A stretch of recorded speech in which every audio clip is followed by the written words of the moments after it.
what it takes to rock the mic right.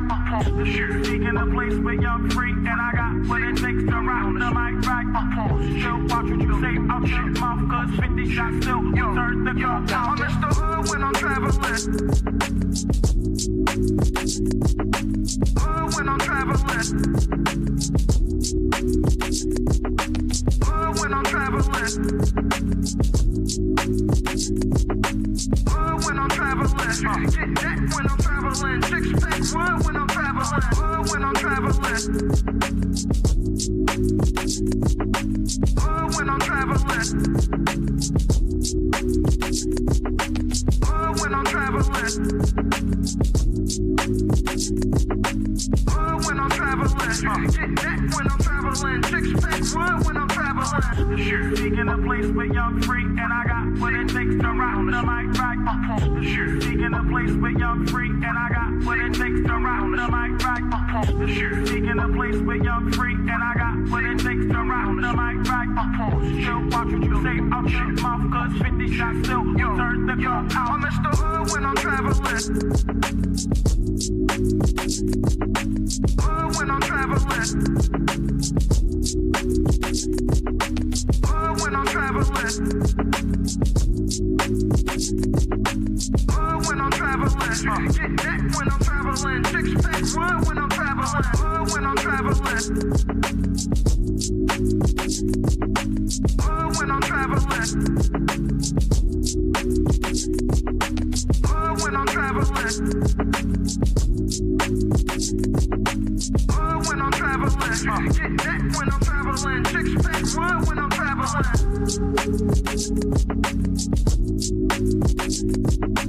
Hood when I'm traveling. Hood when I'm traveling. Hood when I'm traveling. Get that when I'm traveling. Six pack wood when I'm traveling. Hood when I'm traveling. Hood when I'm traveling. Hood when I'm traveling. Hood when I'm traveling. Get that when I'm traveling. Six pack wood when I'm traveling. Seeking a place where you're free, and I got what it takes to rock the mic right. Seeking a place where you're free, and I got what it takes to rock the mic right. Seeking a place where you're free, and I got what it takes to rock the mic right.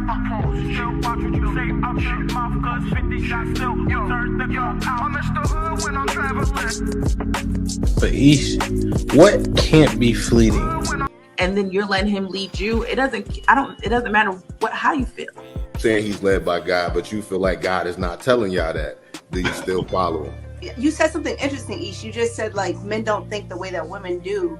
So it almost sounds like you don't fully trust their expertise. So how could you successfully be led by the majority of men don't have kids. Y'all are picking wrong. Y'all are literally picking the minority. Every man that's on this panel, y'all have more kids than all of us women? 51% of black men are single and childless. Excuses for the statistics. The statistics don't bode well in your favor.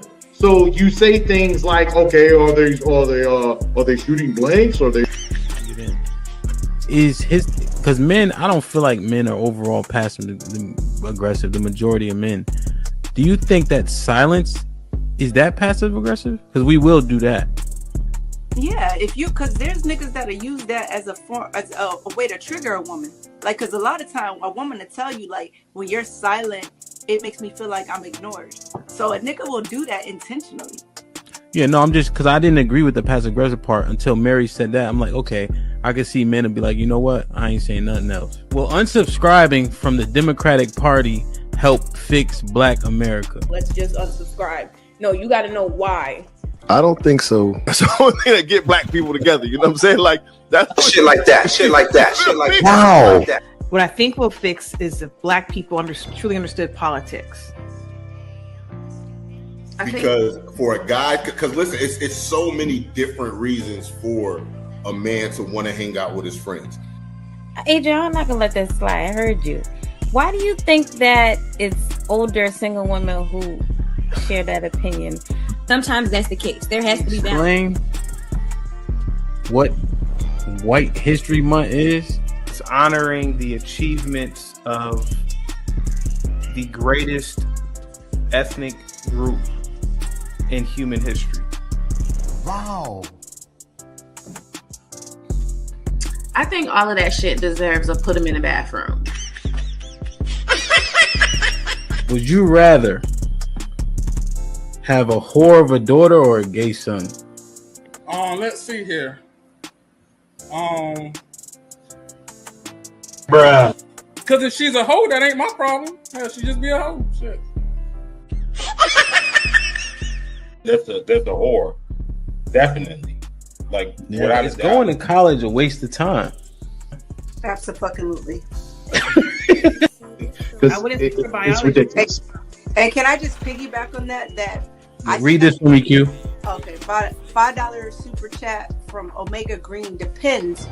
Go for STEM, medical or law. However, if you go for BS degrees like communications, is that supposed to be policies or Poli-sci, political science? Poli-sci, okay. Yeah. Or criminal justice, it's wasted time. Final thought. When you take a man's time, it's like taking his money. When you take a man's money, it's like taking his time. Simply put, we want something for it. If you're not interested, don't go out. Sis, hit me up. Let's clear your coochie balance. Do women, should they still be covered by men? Do women need to understand what it takes for men to feel like they should be covered by men? Yeah, absolutely. Like, women don't value men anymore, and it's evident. For women to admit that they're not equal to their men, women have to come to that conclusion that you are not equal to your man. Are you for spanking? Let's go around the room, yes or no. Q, you for spanking? Absolutely. Age. Okay, so big kids don't get spankings? You gotta fight them niggas. There's no difference between divorced women and single mothers.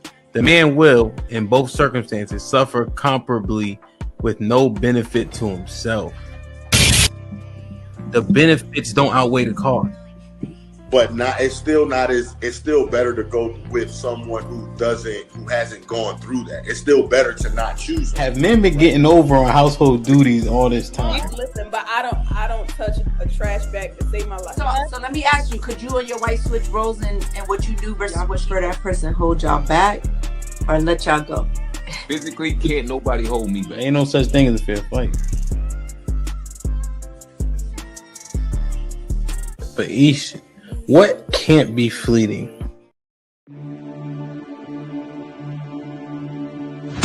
Unlock the future of branding while outpacing your competition.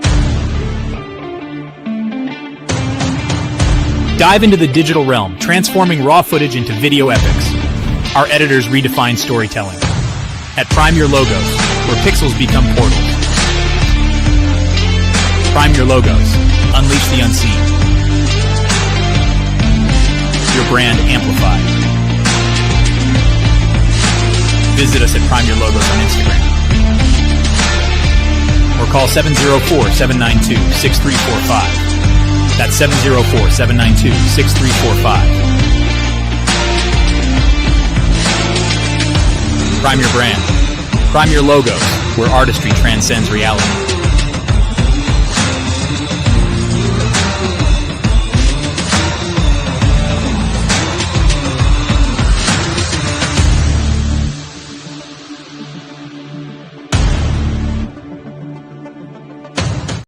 Direction, choose your own path.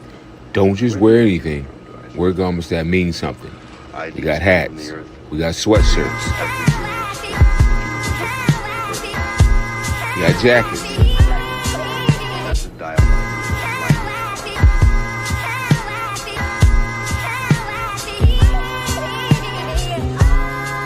We even got hoodies.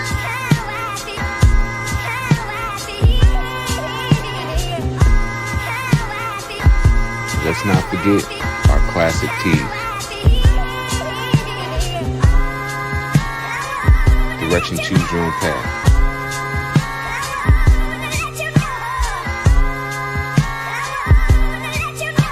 The message is always in the cloth, the colors, the designs, the fit. Basically, pay attention, stay alert, and remember, choose your own path. Direction, choose your own path. You know, this is the home of We Major, Me Frosty, Unfamous, and the restricted clothing brands. Let's get it.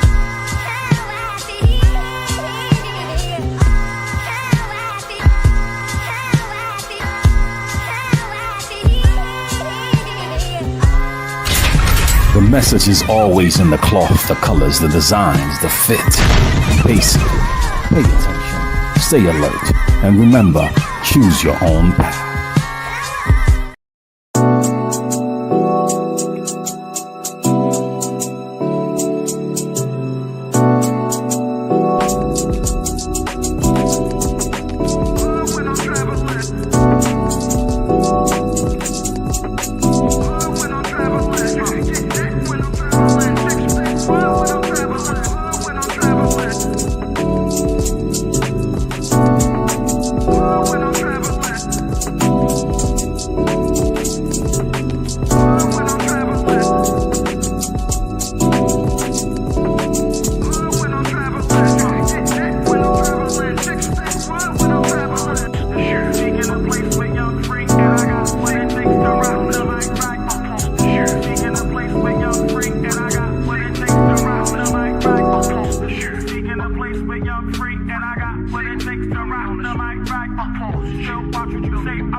Yo, we here. These Hampton people in the building. Like, share, subscribe, tell a friend, and tell a friend. Hit that like button right now if you can. That helps the channel the most.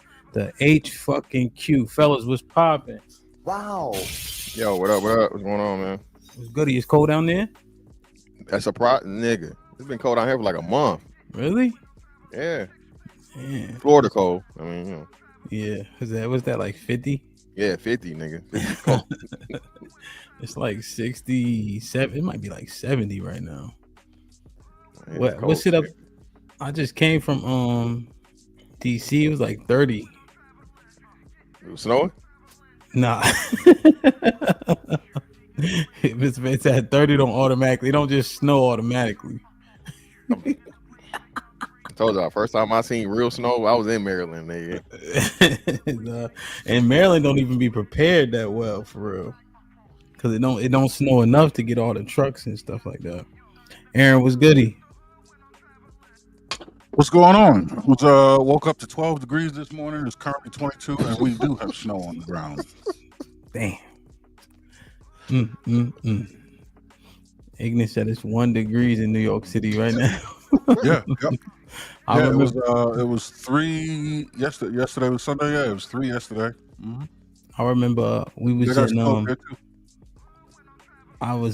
we was playing a football tournament in Florida one time. You in Jacksonville. So there's like a tournament every year in Orlando. like flag and shit. So we used to play this shit called 9-man. So it was like full contact, but you got to pull the flag basically. So I could hit you as long as I pull the flag off. You feel me? We was playing these niggas from Texas. So niggas was talking about something. Niggas say 6. That nigga say 6 what, nigga? Like 6 degrees. He's like, get the fuck out of it. Well, he didn't say it like, he said that how every country nigga. He's like, what? He's like 6 what? Like but he was legitimately confused. Like it wasn't like like he was just joking. Yeah. He's like 6. That shit crazy. We had one day it was so cold at home, we didn't go to school, but the sun was out. No snow and nothing. It was just too cold to go outside. Damn, man. Let me see in the chat real quick. We get it popping, man. Like, share, subscribe, tell a friend, tell a friend. Hit that like button right now if you can. That helps the channel the most. Yo, I had PT today. Sean, you want to talk about the worst, bro? The worst. Because I was DJing, so my arm was sore as shit. He's like, you shouldn't have been doing all that. I'm paying for that. I'm paying for that shit. Because he's like, hey, I got a job to do, goddamn. Yeah, man, but that's that shit it's hurting right now. That shit was terrible, son. Josh, what up? Mel, what's goody? You already know. D in the building, of course. Mr. Williams, how many more? How much longer did Mr. Williams bid? Oh no, he got 30 days, then. No, he got 30 shows. Oh yeah, 30 shows. 30 days. I thought it was 30 days. Oh, I don't know. Hey, man, I don't pass up or keep up with sentencing, man. I just win my cases, baby. Hey. Yo, you remember what your client got, Aaron? It was 30 shows, but I don't know how many shows he's been on. He's gonna have to keep counting. Oh, you said he ain't paying you no more. No The retainer is up, baby. Like, Mr. Williams, man. Damn, son. Let me see. Damn, I can't scroll for shit. Mike, what up, my boy? We here. We on time. We on time. No, did I put 10:30? Oh, that's what I did. Okay. All right. I don't know what this dude talking about. E-Dub was popping. Aaron in the building. Orman Eyes was goody. Mr. Awesome, I see you. Was popping. Black King, what up? Carmen, good morning. Hakeem, what up, my boy? Vet Life in the building was shaking. Kurt was goody. Yeah, man. CJ, what up? Harrison, salute my G. Hope all is well. Dre on the grind, of course, my bro. I see you. Quincy was popping. Hope all is well, man. Hope y'all had a good weekend and shit like that. I'm gonna get it popping. Keeps it 100 was popping. Salute. Harrison with the $5 salute, my G. He says salute. Appreciate you. Miss Jilly was popping. Make sure y'all say what's up to Miss Jilly. Nightbot not acting up. That's always good. Let me see. Damn, I can't scroll. DC was shaking. Hope all is well, man. What's that? Plashmot was popping. Well, like I ain't seen you in a minute. Hope all is well. Let me see. We got Nay in the building, of course. Jalen putting in work. I ain't see Empress yet. Hold on. Leon was popping. Hood Things was popping. You got it started already, Josh? Ignite was popping. Let me see. Why World War III? Crazy. Tipsy, what up? Hold on, let me do it. Okay. Rocky was popping. Young Money in the building was good. Truth, I see you, my G. Was popping. Let me see. That's better. Aaron was goody. Yeah, man. It was hard though. It was hard. Like typing with one hand. Khalid was good. Oh, he down 8. Okay. Dot T was sharp. I know, man. Lionel, what up, my brother? How you? Oh, it's your birthday? Okay. Drop your cash app in the chat, man. Salute. It's mad December birthday. So, John, what up? I would think that the sex happen more when it's cold because everybody inside. February, love babies. Oh, yeah. The K-Tur, what up? Joe, what up? Hood Conservative, what up? Black Ken, what up? Living Will, salute. DJ Riff, what up? Mr. JTK in the building. I like it. Machine was good. Let's get it, man. Like, share, subscribe. Perfect. Like, share, subscribe. Tell a friend to tell a friend. Hit that like button right now if you can. That helps the channel the most. We got 130 people in the building, and we have. It's not showing me the. 45 likes. Y'all do me a favor, hit the like button, become a member, support the channel, all that, man. And I'm gonna talk about that shit tomorrow for sure. Tomorrow's show, the Risky Midday, salute to Sherelle, the Black Tax. Now the Black Tax has a different origin, but there's certainly a Black Tax. We're gonna get into that shit tomorrow. Perfect. But today, man, we broached the conversation ever so slightly on Friday, was it? And it came across the dehumanization of men, and then as we drill down, black men and what that consists of, right? There's a few things I'm thinking about, like contribution to dehumanization as an example to start. Like, I don't believe that men cry from physical pain. You know what I'm saying? Like, that just is an unmanly thing to do. Does that contribute to dehumanization, fellas? No. Aaron? No, not that. Why not that? Because I don't know that. I mean, I'm trying to remember. Have I even seen a man cry from pain physically? I mean, I've seen a man cry and he was in physical pain, but there was a lot of other things going on. But all right, so what are you suggesting? If a man gets, like, if his legs are cut off mid-thigh, he shouldn't cry? I've seen, so I mean, I've seen, like, for instance, Tank Dell wasn't crying. Who? So nigga kneecap came off basically. Wow. You know, so his kneecap was on to the left, right? Because it got detached. My brother tore his ACL, MCL, meniscus, and PCL in one hit. Leg got twisted up. Didn't cry. I tore my shoulder in 3 places, and I finished the game. It was hurting like hell, but I thought it was just a sprain. I seen niggas get shot. You seen niggas get shot, matter of fact. Nipsey got shot. He wasn't crying. Remember the dude in Florida got shot? And he's like, why'd you shoot me? Remember the cop? The cop was like shaking with the gun. Did y'all see that? Was it Florida or South Carolina? I think it was knowing how stupid it was probably Florida. Was he laying down on the ground or was he in the street? Yeah. He was a special needs like assistant. Or exactly. He was like handicapped. Shot him, yeah. And he was just laying there like, remember, he was like, why'd you shoot me? Laying down on the ground, had his hands up, and the motherfucker shot him. I would be like, thank you. You know, so, you know, but broken leg, JJ Watt broke his back. Oh shit. Broke his back, bro. And got in the ambulance, no tears. Right? And so I'm just saying, like, I never seen men just be crying. What's up, Rose? What's up, PJ? So I'm just saying, right? And that's severe shit.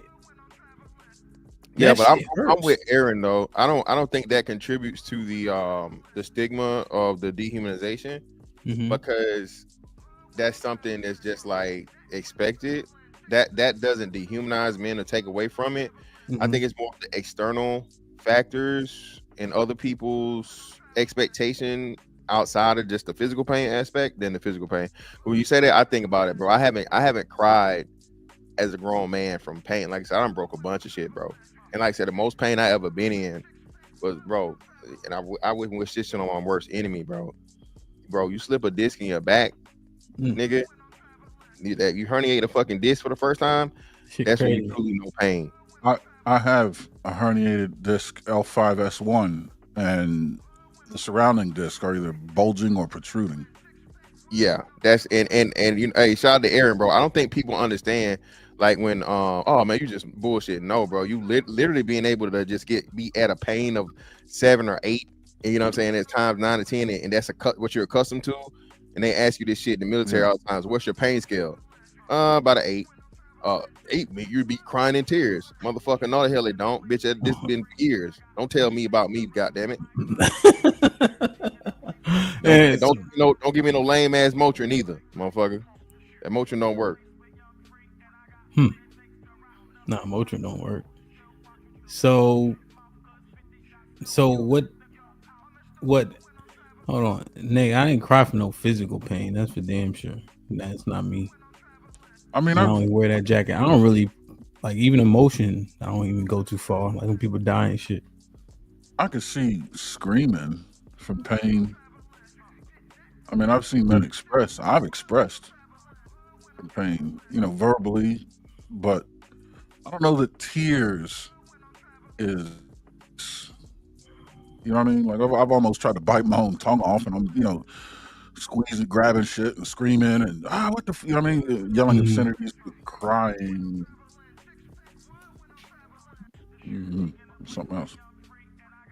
Yeah, that's what I'm saying. But what I'm saying is crying human? Yeah, of course. Is it natural? Yeah. Okay. Are we taught not to cry, or we innately stop crying? No, it's I think it's two things. So even if you don't have someone telling you that directly or whatever, you see what the other boys, other men do, and like societal entertainment and everything, right? So yeah, I think it's more learned than natural. Physical pain too, though, fantastic, because I think that innately just kind of stops. I think children cry from physical pain, but I think after a while, boys, even if not taught, I think they just it just switches to another kind of expression naturally. Now I'm thinking about it. Do women cry from physical pain? But they can be yelling and cussing up a storm too. They be crying like a motherfucker, man. They just cry. Like when they exclaiming, they cry. Yeah, I'm not saying they're not tough, but they cry. Did your wife cry when she gave birth? Hell yeah. Mine didn't. Get this nigga out of me. I'm like, yo, chill out. That's wild. Come on, man. Yeah, my wife must be a G. I mean, she. Yeah, they cry though. But no, I'm just saying. I've seen it for sure. But yeah, she probably just tougher in that magnitude. The last set of twins, her epidural didn't take, and so the epidural didn't take. That one was like, yeah, hell yeah. And then before they get that epidural with them damn contractions, hell yeah. No, my wife was 100% natural.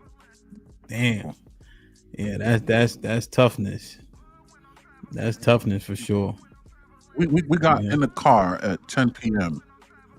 Mm-hmm. The baby was born at 1:50 a.m. Damn. All natural. Damn. No epidural? No.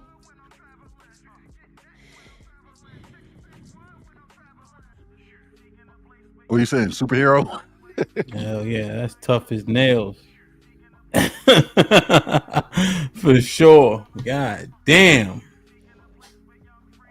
But that needle, once she got that needle, nigga, and then her legs go to sleep, shit get a little bit better. But yeah, initially, yeah. Okay, so those toughness aspects of men, do those not contribute to us working ourselves to death, or is that a different category?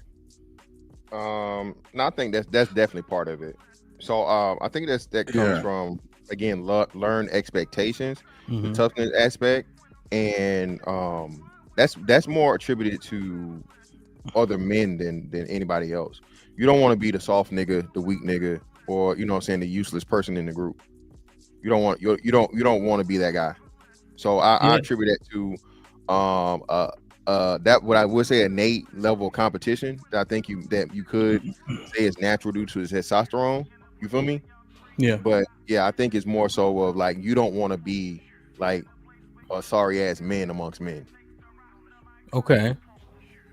So men dehumanize men. I agree. There's a yeah, we all do. I mean, there's a What? total package, right? Where men have a set of expectations. And inside that package, I guess, is the expectation that a man is not going to cry, especially from physical pain. There are certain things in that package that I think that makes sense, certain things that naturally will exist.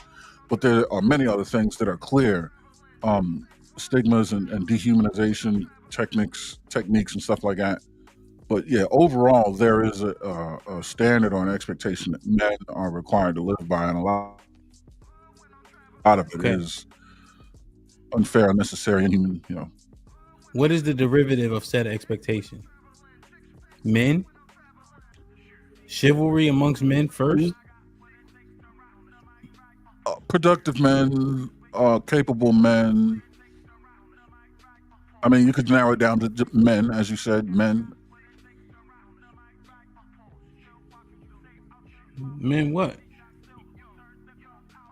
Men do it to men? What's that? You got a delay? Probably. Hold on. Yeah. All right. So y'all pick it up. I think he had a pause or something that came in. So I think that's what it was. Yeah.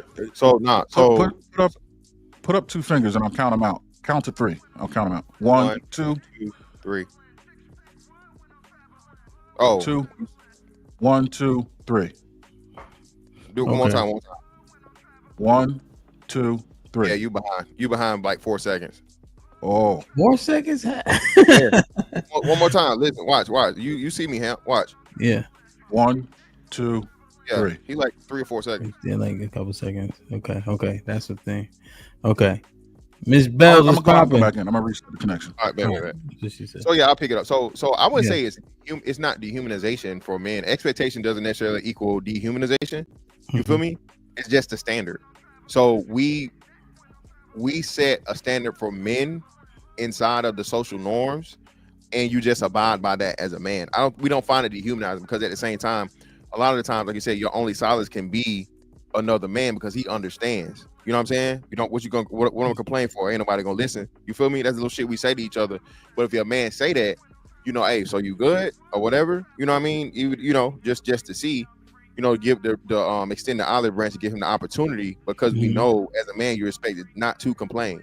So for us, I don't think it's a dehumanization thing as much as to where if you don't work that way, you can't make it as a man. It's gonna be you can't make it, but extremely difficult, because you put unnecessary stress. What's up, Ash? What's up, Melly? What's up, Pastor? Yeah, so but that's the thing though, right? The dehumanization. So you can't cry, you can't complain. You got to work yourself to the bone. You got to be tough, right? Yeah, I call it John Henry syndrome. Okay. You know, remember the nigga that the only fucking black like folk hero ever, and he died after he won. Yeah, after he beat the damn train. After he beat the train. Yeah. So, but does that mean we are dehumanized because of our standards and expectations? See, that's the part. No, because women kind of right, because we can't do the things that men that humans have a natural proclivity to do. Okay, we have to restrain against those things. So yeah, you're right. And that so definitely from an emotional standpoint, yes, men are dehumanized across the board. Okay. Emotionally, you can't be human, be a robot, take it, nigga, don't cry, don't complain, deal with it, life ain't fair, you a man. All of those like colloquialisms we say, yes, it's definitely dehumanization. So I'm with you now, 1000%. Yes, you see, that's dehumanization. And I got some videos I got queued up, because what do these things, and then so how are we treated in the earth? Like even in the prosecution of men as opposed to women, you know, this day and age is different. You know, our punishments are much more vast or heavy. So I'm just looking at it now. The questions, there's a couple questions. What's the catalyst? Men on men? Pause. Like chivalry, as an example, started amongst men, right? And then it kind of trickled down to women. did we do it to ourselves? Or even if we did it to ourselves, what is it being exacerbated by? What is it being abused by? What are we being taken advantage of? Okay, so it's definitely being abused by society at a whole, right? And as much as I want to say it, I mean the main benefactors of men's dehumanization and chivalry are women, right? So definitely, and being to the fact that women aren't living up to the same standard or respecting that sacrifice and have an understanding of it is a major part in it today. I think what changed was a return on that sacrifice. You feel me? So women understood, generations ago and times ago, hey, this man's going out here. Let's stick with like the Spartans, right? Hey, this motherfucker going out here conquering shit. And without him, you know what I'm saying, we might be conquered, or we wouldn't have the esteem, and you know what I'm saying, and the name that we have as our people. That was respected, that was renowned. And then, so on and so forth with different things. So I think over time, the appreciation and understanding of the importance of it has dwindled. And that's why men feel, I guess, like, I don't want to say necessarily betrayed, but I'll just say shorted. We feel shorted now. Okay. Let me show y'all this. Okay. Like, share, subscribe, tell a friend. Hit that like button right now if you can. That helps the channel the most. Let me show you guys this clip, man. I just want to go through a couple clips and get you guys understanding on it. Then we'll drop the link. We're going to be here for a good time, not a long time. Our time is valuable for sure. And I'm going to talk about it tomorrow more in depthly about the black tax, what it takes to get our people to support, become patrons, and etc. Let me show y'all this clip here. So what do you guys surmise in this clip? Get the likes up. What the hell is my screen at? Sorry, 1 second. This one. Okay. All right, y'all can see it? Yeah.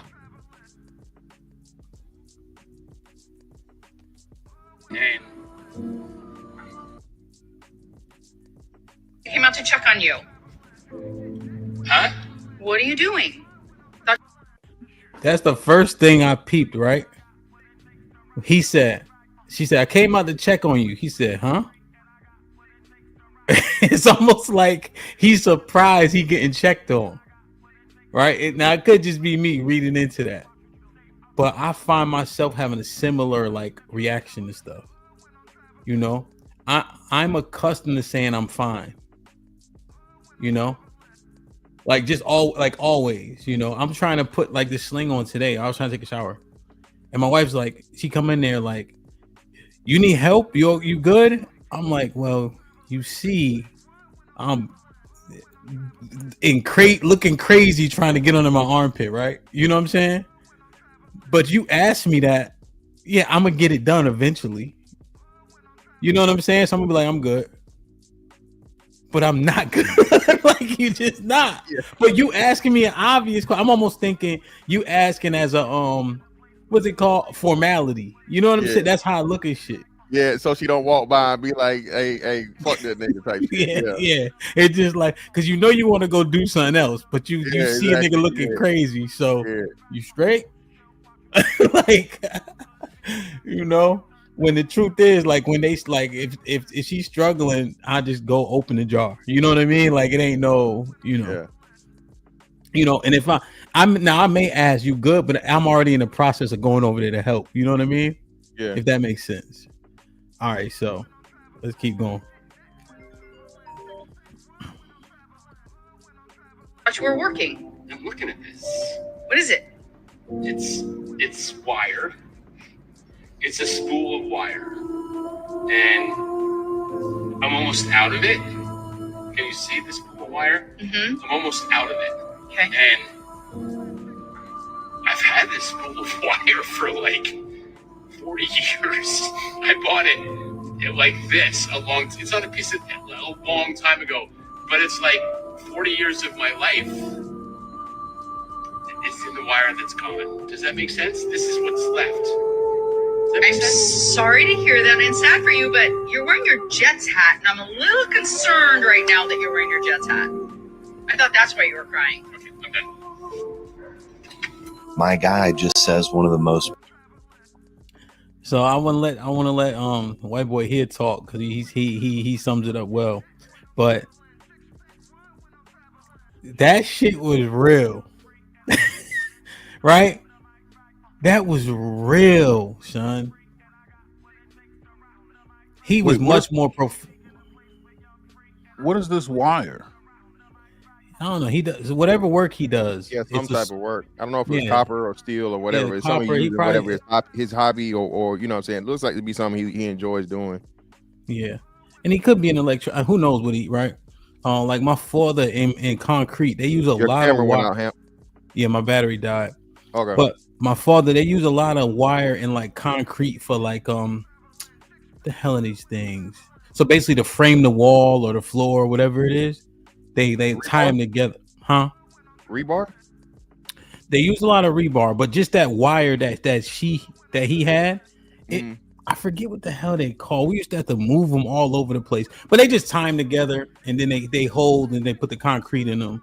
Yeah. But you know that wire is used for a multiplicity of things. And if he been doing something for 40 years, he sound like he work. Yeah. You know what I'm saying? It don't sound like something he might enjoy it. Don't get me to your point, Ms. Fantastic, but sound like he's something he used for work, you know? So that was a spool in his hand, Aaron, and it was empty. And he had the same spool for 40 years. You know? And she mentioned I got you now. Okay, so symbolic of his life. He said 40 years in the wire that's gone. And then I got you. She's like, well, I thought you were crying because the jets stink. When he literally told her the story. Yeah, some real shit. Yeah. So she turned a very, very profound and significant moment in his life into a joke. I'm with you. But what did that mean? What does that say to the bigger picture? Her response in that instance. Forms, yeah. The things that he does is trivial. Forms. Thanks, Will. Go ahead. The shit that his shit is trivial, or that she perceives what he thinks is important is trivial, or she thinks that the things, you get what I'm saying? What's important to him are trivial things. She doesn't think he can get that profound, or he is even aware of things that are that profound to even care about him. Like, you get what I'm saying? Yeah. You kind of your mic flipping for some reason. Like, you're kind of an idiot. You know what I mean? Like, you find trivial things profound.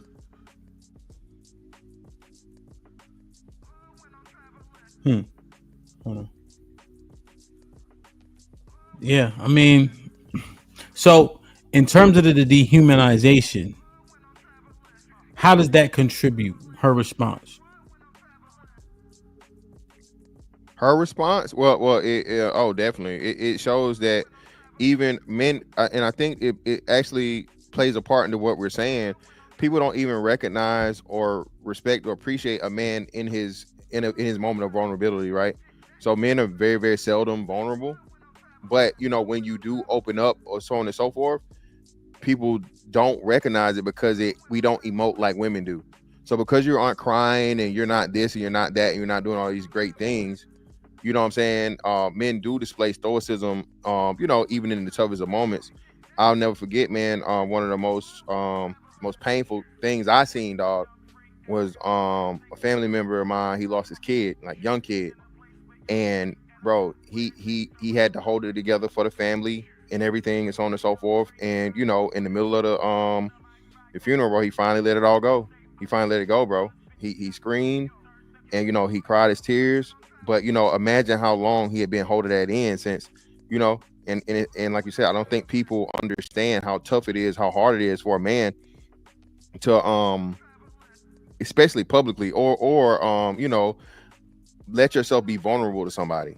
It's so many times, like you said, whether it be the gym, whether it be, you know, whatever your release or your solace may be, right? That you confide in that, you use that. Basketball, gym, heavy bag, you know, whatever. You know, unfortunately, some brothers, unhealthy things, you know, drugs, alcohol, whatever, what have you.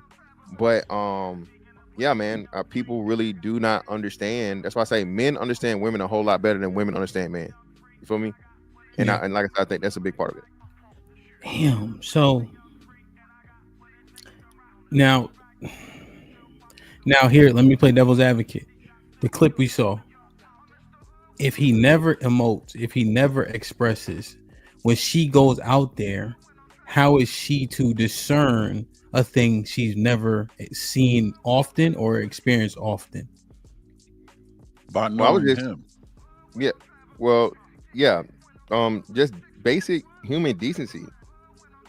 I mean, like, you know, like, hey, this man just said something to you, and you heard him say it, his life. You're 40 years. 40 years. What the hell does anybody acknowledge for 40 years? And it's not a serious, you know what I mean? At least semi-serious moment. You feel me? 40 years, like, it's people that don't live that long. It's people that don't do one thing for 40 years. You feel me? And he's telling you, like, hey, you know, and what's even crazier, when you realize it is, basically, you have that aha moment or that oh shit moment, either or, and it's like, bruh, my life is encompassed in this one thing. A project car, you know, something you've been building, like you said, a piece of wire at the craft that you've been working, you know what I'm saying? Hell, a hat or a pair of shoes, or, you know, something. And like, you know, men, we have to move so much or whatever, as to when that comes across you, you really do have a moment. You feel me? And you, like, you know what I'm saying? It's a moment. It can be, you know, it's really, really, I guess, eye-opening, because, bro, I can't tell you 20 years, bro. I did the Navy shit for 20 years, bro. I don't, that shit don't feel like 20 years. Every now and again, though, a picture of some shit will pop up, you know, whatever, and then you get those flashbacks of, you know, so on and so forth. So I don't think, you know, people understand that. You have to see it on a calendar too. Like, somebody has to tell you the date and show, and then you have to put it together. Like, damn, you know what I mean? Like, even a picture. If you looked at a picture, it was like 2006 or 5. You know what I mean? Like, your first enlistment. You would just say that's your first enlistment, but someone have to say the date. Even then, someone have to say it's over 20 years ago. You know what I mean? Yeah. And I think, make no mistake, if a man isn't a robot, then you can safely assume the moment he faces his mortality, there's going to have an impact on his psyche. And whatever a man produces, if a man's producing something, like Fantastic said, even in his recreational capacity, you know, activities and things, if he's producing something, then that is a part of who he is. That is a representation of who he is. That shows the world. That's his contribution to the world, his mark on the world, whether it's vocational or recreational. So when a man sees that, he's looking at the result of himself, and he has to evaluate that, be it bad or good, whether he's impressed or not. Furthermore, that says that opportunity to produce something is over. Like, you can't get that back. Moments in time, that's one kind of currency that once it's spent, it's gone. That bullet's out the gun. So for a man to think a man is not going to realize all these things and have an emotional reaction to them, whether he emotes or not, is inhuman. That you're assuming a man is a robot, and we're not. You know, there's a thing on what you're saying, right? So when I woke up from the anesthesia, and I'm just using myself because it makes it a little bit more tangible, right? And I couldn't pick my arm up for shit, right? And they like, pick your arm up, or not. They didn't say that. They said wiggle your fingers. Then they're like, can you pick your arm up or move it to the left or to the right? And my arm was numb and shit. It was numb for 2 days, right? And I couldn't move it for shit, bro. Right? That's probably like the saddest I've been in a long time, you know? Because when you look at yourself as a powerful man, you know, that shit was like to my core. You know what I'm saying? Yeah. Like, of course I can. I can pick up any fucking thing, right? Like, damn near. Of course I can. We got this big ass tire at the gym. It ain't been moved in a long time. But I stayed out there till I got that bitch up. You know what I'm saying? Like, that shit. And then you know, when I was telling the story about in the shower, one of the ladies said in the chat, why you just tell her to come help you? I ain't never needed help moving. You know what I'm saying? And I think that they'll often tie the conversation to like ego and all this stuff, because when I see that, it furthers the point of what happened to the man in the video. The lack of empathy for men, you know, right? It always has to be something that's overly prideful. But if you're used to doing something and being good at it, right, and you can't do the thing, the impact is great. Mm-hmm. But when people don't compete all the time, they probably don't understand it either. Right. You know? And I think that those things are missed, and that's why empathy is necessary in that instance. Because you won't know what it's like to be able to not have to bang on a pickle jar before you open it. You know? You might not know, but that lacks a lot, which is dehumanizing, no? No, very, very much so. Yeah, never, and I think it's also the benefit that comes from all of what you're saying is taken for granted. They don't realize how much effort is required into becoming such a powerhouse, let alone exerting the power that this powerhouse is capable of exerting. If I can lift and move around all this furniture for everybody, that requires effort. But how'd you get that strong to begin with? That's another, you know what I mean? But people just know that when you're here, furniture can move, and it's taken for granted. Yeah, one of my guys, I mean, this happened to me before, but one of my guys, we moving a piano up the stairs, right? Baby grand piano, essentially. Right, and the stairs is tight, so it's 2 men, right? Even though it should be 4. And top guy slips, so the bottom gotta catch it, and you like hold it on the steps, right? Now you got it with your hands. You got to put your shoulder on it because you got to use everything you got. Yeah, right. and this is the worst one was a Steinway. If you ever look up pianos, Steinway costs you $7,000, right? Heavy as shit. The best one. You don't want to hurt it, nothing, right? And so the guy gets up and they finally get busy, you know? But I tell my wife that story, it don't resonate. And she's like, huh? Okay. Yeah. But she's like, oh, wow. Yeah. That's strong. So what, nigga? Exactly. Yeah. What do you want for dinner? Right. But you guys lifting heavy shit, y'all like, God damn. Yeah, Aaron's eyes, nigga. You said, nigga, you slip with a piano going up the stairs, nigga. Yeah. But you the bottom nigga, the top nigga. You got hold. Yeah, you just gotta pull everyone. You're fighting for your life, nigga. That's the lift for your life. Yeah. And you gotta balance this thing so it does, so you don't damage your customer's property. Yeah, so we wrap it fully, and then we put it's basically slides, up the step, but it's still a step, so it still falls a little bit. But you could fuck up the tune of the piano if it hits something. You gotta get them retuned. Anyway, anytime you gotta go up the stairs, we already tell them you gotta get it tuned, right? It ain't gonna sound. We still gotta muscle it.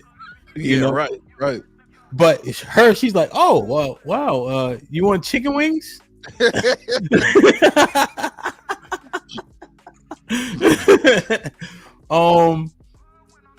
Is that lead to dehumanization? Well, I would say that's dehumanization. I think that's just a lack of understanding.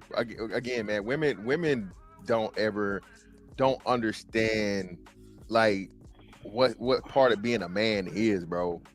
Like, and especially like from the physical aspect, they don't have to go through a lot of the things and adversity. So it's literally like someone speaking Chinese or a foreign language to you that you don't know. So that's what I liken it to. Damn. It's not purposeful, but at the same time, you like, how the fuck don't you know this? Like, it's not malicious, right? Yeah. It's not intentional. It's not malicious, but like, motherfucker, have you ever seen a piano? All right, so let me put you on some steps and drop it on you and let's see how it works for you. That's what you're saying in your head. You're not gonna say it to her, but you know, like, yeah. And I guess you're right. They just don't have the understanding. So I wouldn't like. I think you're right. I wouldn't like in that, right? But the guy with the spool, that just looked crazy to me. He was tearful. You know what I'm saying? Yeah. And he was surprised she even came out there to ask him how he was feeling. When I see the tears, immediately I'm gonna adjust. Even like, you know how like I'll be like if somebody say I'm lying in the chat, I'll like address it essentially. Even y'all faces kind of change when I do, like it's just like it's like they just don't even understand. Like I don't know, man. But that white man was hurt in that video, bro. He was having a moment. Yeah, but no, you know what's crazy? He was surprised. So it was kind of. I know it felt more. I guess it was more hurtful because she asked the question, like, you know what I mean? He's like, hey, just came out to see where you were all right. So he thought it was like a genuine thing, right? So that's why he opened up to be vulnerable. Then the whole time, this bitch trying to set up a joke, bitch. You set me up for me to be vulnerable for 40 years of my life, and you gonna talk about my goddamn what? Let me show it one more time because I don't know if they know what I'm saying. What like? Did everybody see the video? Yeah, let me rewind it real quick. Oh shit. Huh? What are you doing? Thought you were working. I'm looking at this. What is it? It's wire. It's a spool of wire. And I'm almost out of it. Can you see this spool of wire? Mm-hmm. I'm almost out of it. Okay. And I've had this spool of wire for like 40 years. I bought it like this it's not a piece of a long time ago, but it's like 40 years of my life. It's in the wire that's gone. Does that make sense? This is what's left. Does that make sense? Sorry to hear that, and sad for you, but you're wearing your Jets hat, and I'm a little concerned right now that you're wearing your Jets hat. I thought that's why you were crying. Okay, I'm done. My guy just says one of the most poetic, insightful things he's probably ever said to anyone in his life. And she didn't hear a single word of it. Now, yes, men are very simple creatures. There's also a depth to most men that will never be explored by a lot of their ladies. Y'all want to hear what else he was saying? I mean, I guess if we need, but I'm good on that. I don't really give a fuck what you talking about. So this one. Damn, I'm trying to see. Do I want to pivot? Oh, no. Let's stay here.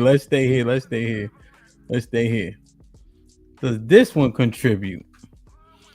I'll be right back too. I gotta do something real quick. Does this one contribute?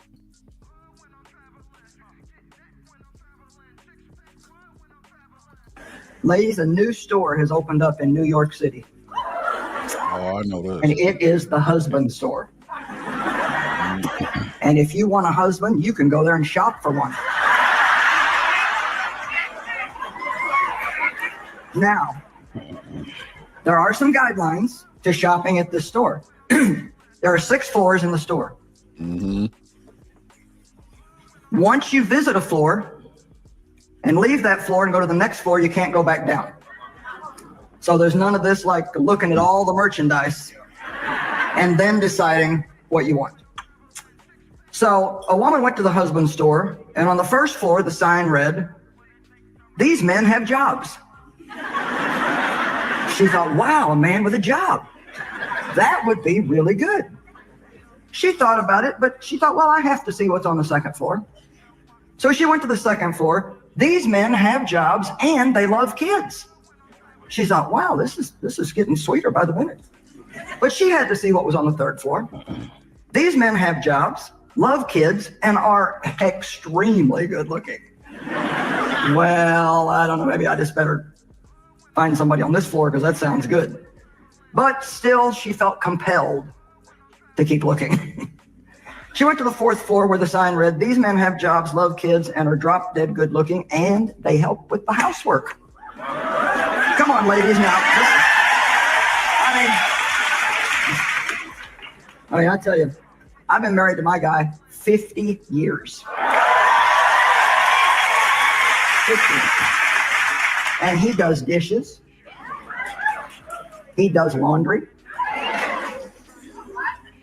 He gets the bed ready at night, and he plays all the golf he wants to. She thought, wow, jobs, loves kids, good looking, helps with the housework. Oh, mercy me, she thought I can hardly stand it. And yet she had to go see what was on the 5th floor. These men have jobs, love kids, are drop dead gorgeous. Excuse me, I'm having a little voice issue here. And they have a strong romantic streak. Come on, housework and romance. But she thought, well, it keeps getting better, so I just have to find out what is on the top floor. The top floor, the sign read, you are visitor 31,456,012 to this floor. There are no men on this floor. This floor exists solely as proof that women are impossible to please.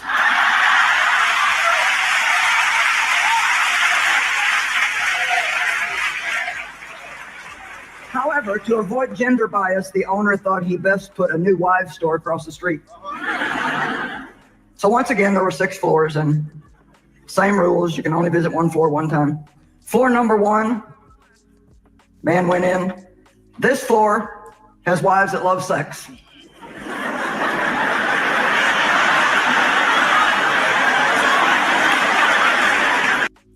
All right, so we'll do the wives on the next one. Now, does this prove anything about dehumanization, or does it literally just prove that women are hard to satisfy or unsatisfied? A little bit of both. So women literally want the perfect man, and that in itself is dehumanizing because no man is perfect. But then at the same time, because she can't have the perfect man, she isn't satisfied. And like I said, we've seen this, from every level, from the regular, common, everyday man to, like I said, Jeff Bezos and Tom Brady. Yeah. Okay. Yeah, it seems as though, right, when we look at it, the men are doing a great job, but the great job is not good enough. At a point, he becomes like a utility. Yeah. Right. So if he can't be utilized in those specific ways, he's no longer valuable. Is it hyperbolic when it's said that men are only loved for what they can provide? No, they can't provide. They no longer have value. Yes, it's the definition of a man, and like I said, that's one of the ugly truths that men understand. And we accept them because we're told to, or is that our natural? Are we innately built that way to understand that we don't get all the, like, for instance, right? Mother's Day versus Father's Day, right? We kind of accept the fact, Yeah, you go get a tie or some socks, and you got to cook your own meal. Ain't nobody taking your ass out to sit down at the fucking steakhouse or the fancy restaurant. You know what I'm saying? You got to put the motherfucking Grill Daddy 9s on and get out there on the grill and make sure everybody else is happy. So yeah, it is what it is. It is what it is. That's that. I despise that saying. But it's true, nigga. It's true. I'm not saying it ain't true. I'm just saying, like, that saying, like, how we got here, right? Men take it on. We accept it. We men. Like, I look at my father. Oh, shout out to him. Today's his birthday. 1950 he was born. Salute to him. Oh, man. December 23rd. I watch him. Big Chug birthday. Yeah, that's right. Yeah. We talked about that the other week. Yep. Happy birthday, Big Chug. Today, man. Shout out to Big Chug, man. Yeah. Oh, and Rock. Rock. I forgot he had a twin sister for a second. Yeah. Shout out to Chug, Rock. Big Joe. Yeah. Hey, start the show over. Delete the show. I forgot. But the one thing about Rock, though, if everybody else get one lollipop, she get 2. Fuck it. Okay. Well, there you go. There you go. Look at the reward system he's setting up. The expectation has begun right there. And that's something that he'll accept. That's the difference between Mother's Day and Father's Day. And I mean, he's going to grow up and accepting that dichotomy or that difference, right? And I watched my father go through the phases of retirement. He finally just became fully retired this year. And he still, I mean, he constantly is always asking, do you need help with something? Or do you need this? Or when we have family functions, he wants to know what he's bringing. Can the furniture, does this need to be assembled? You know what I mean? He rides around with tools in the trunk of his car, always wanting to be productive and and I'm like, nah, Pop, I got it. Sit down and go make a go pour some scotch over some ice and get into it, man. I got it. Cause I want him to relax. Cause I've watched him all his life provide for me and teach me the art of provision and repair everything and provide everything from the cars to the houses, everything. So I'm like, you pass, give me the baton, old man. I mean, we running with the baton in one in his hand and one half and mine in the other. And I'm like, stop, let me do for you. Let me pay it back. Relax. It's like you've done more than enough. You set the bar too high. And he can't let go. It's not that he can't let go. It's uncomfortable. It's like unsafe. It's right. Yeah, right. Like even like when you when you sitting there and everybody else working, it don't feel natural. Right. It's like you thinking people gonna look down on me because I'm not contributing. But that's not women, that's other men, huh? Well, we naturally kind of feel it. When we were setting up here in Philadelphia for the first This Might Be Rocky event, all the men, yo, you need a hand, you need a hand. People were asking me to carry the speakers up and down the stairs, and it was easy to employ the men because they were already asking for it. Yeah. We have a natural, it's just an innate instinct to do for society, to contribute some way. But the pushback, because we want. But the pushback of not contributing comes from other men, huh? Maybe from seeing other men, and then maybe we take that on in ourselves. Maybe. Well, no. So like, if we doing shit and somebody moving out the way, I'm like, nigga, grab this shit. Then I could see that being your perspective. I wouldn't necessarily do that. Okay. So yeah, that. Or we at least know, like for instance, we know who ain't help. Like Master C, I'm like, nigga, shut up. You didn't help carry nothing down the stairs. You ducked Mr. Fantastic. We don't hear shit you got to say. Leave that heavy bag alone. They ain't do nothing to you now. Yeah, right. You know what I'm saying? Like you ain't help carry nothing now. And you duck the smoke, nigga. Leave that heavy bag alone. Right. Damn. Okay. But yeah, I mean, you can tell when men are ready to volunteer and contribute. When Fantastic was setting up his table, you all right, man? He only had just but a couple things, but you all right? You need something? He came to the table where we were. You all right? You need something? You know what I mean? Yeah, no, that's how it always be happening. People trying to look for a way, right? Because you know what I'm saying, you feel like you not contributing, but is that's not dehumanization, right? No. The expectation. When that becomes an expectation for others, can start to be dehuman, and then we don't do it for reward. But when there's no empathy or there's no recognition on the back half of that, when you expect it but you're not willing to even recognize the effort being put forward, that's dehumanizing. Okay. Well, I actually think that's more of a team concept that men learn and keep to a degree. Yeah. You know what I'm saying? If you are into any type of organized sport, so even certain businesses and certain occupations, right? Certain crafts, where I think it's more so than that. So I wouldn't say that would be dehumanization. Is more as like indoctrination and, like I said, learn behavior. You feel me? Okay. Now, but how does that happen with Aaron's father though?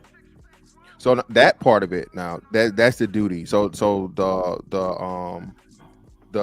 dedication and duty, or the not knowing when the, what I'm saying, that sacrifice, that the hyper selflessness, that's I think we do that on ourselves, but then at the same time, you can't say it too much because again, every man doesn't have that. You know what I'm saying? Every Majority, man. minority. I don't know nowadays. Well, yeah, I guess so. In microcosms, right?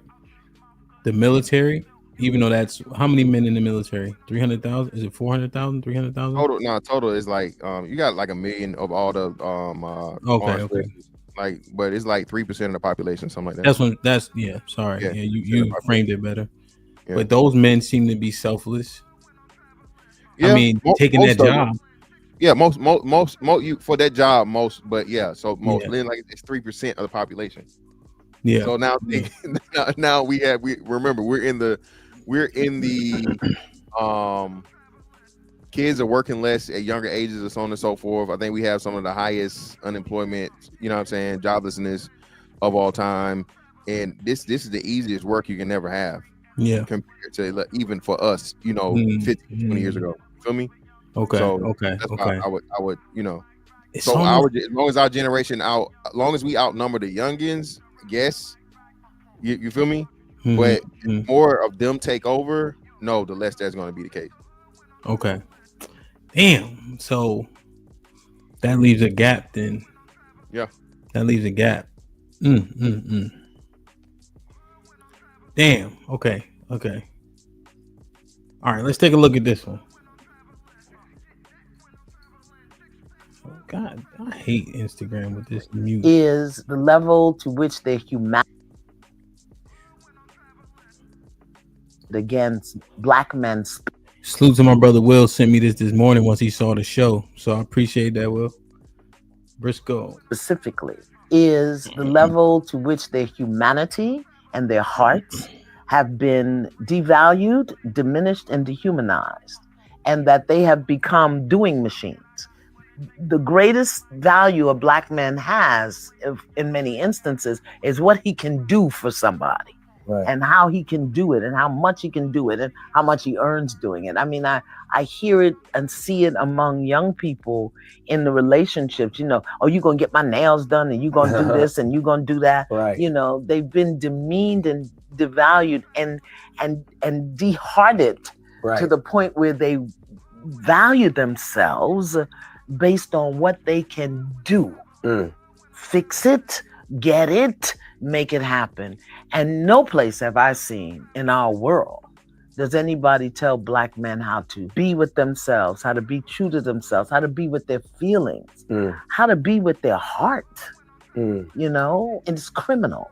So what happens is then they begin to do the things that are expected of them, and that's how they're evaluated. And then if they can't do that anymore, whether it's the job or pay the mortgage or whatever, then they're just cast off like socks in the corner. Right. Right. One of the greatest kryptonites for a man in general, black men specifically, is the feeling, the belief, the treatment that he is somehow inadequate. And when you devalue a man, he's going to feel inadequate. When you dehumanize him, when you deheart him, so then where does he go with that? Right. He's inadequate and he doesn't serve a purpose because he can't do what you need him to do to make you feel better about yourself. What's the purpose? What's the point? What's the point? And that's why we have these incredible rises in suicide. Where in the world do we see them lifted, honored? I don't want to say respected. And here's what I hear in the back of my mind. So let me just go ahead and deal with it. Black women saying, well, look what they do. And look how they are. And look what they do, And we unwittingly participate in the emasculation, the dehumanization, the devaluation, and the disheartening of black men because they didn't do it the way we wanted them to do it. Mothers, wives, girlfriends, sisters. One of the greatest crimes perpetuated against black men specifically is the level to which their humanity and their hearts have been devalued, diminished, and dehumanized. What's your thoughts? Hey man, sound like me. Go ahead, break it down. I call it the ain't, can't, don't, want, man. Niggas ain't, niggas can't, niggas don't, niggas won't. Right? That's all you hear your whole life. It's literally all you hear. And you know, I didn't say this here, but I told this here, but I'll never forget it. One of the most disappointing points in my life, bro, was you know, I don't know. Well, yeah, we the same age, so y'all remember the ITBS test? I would test the basic skills, like a little like assessment test when we was in like elementary school. Bro, I scored the highest fucking score on math, like in the school, bro. Highest score on math in the school. And my fucking mom, why you didn't get 100? I was like, bitch, I scored like 98%. Nobody goes perfect. I scored like a 98%. Like nobody got better than me. And then my you know, my first little proud little moment of like, yeah. And it meant so much because you know, it was just my friend. He was my best friend at the time. He was real good at math, and I scored better than him. So, you know, I was always a smart kid, so that's one of the things that mattered. So when I beat him in the fucking, you know, I scored higher than him on the fucking math shit. I was like, hell yeah, man. Like, and I got the highest score in the school. So, and she was like, why you can get 100? And I'm like, the fuck? What the fuck I'm just even doing this for? So yeah, man, like you said, a lot of boys are in their biggest moments, man. It's just not enough. No, it's never enough, dog. Aaron?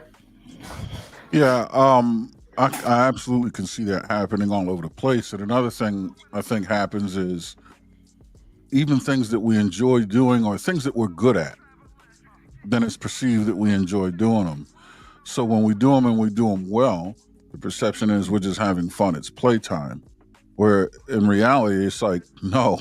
I mean, yeah, I'm good at this. This doesn't mean I enjoy this. But even if I do, it's still work. You know what I mean? And there's still work to prepare for it. And there's still work when it's being done and work afterwards that requires effort. And I have limitations. And I also want to relax. Just because I enjoy this, I'm good at it, doesn't mean I don't want to get away from this.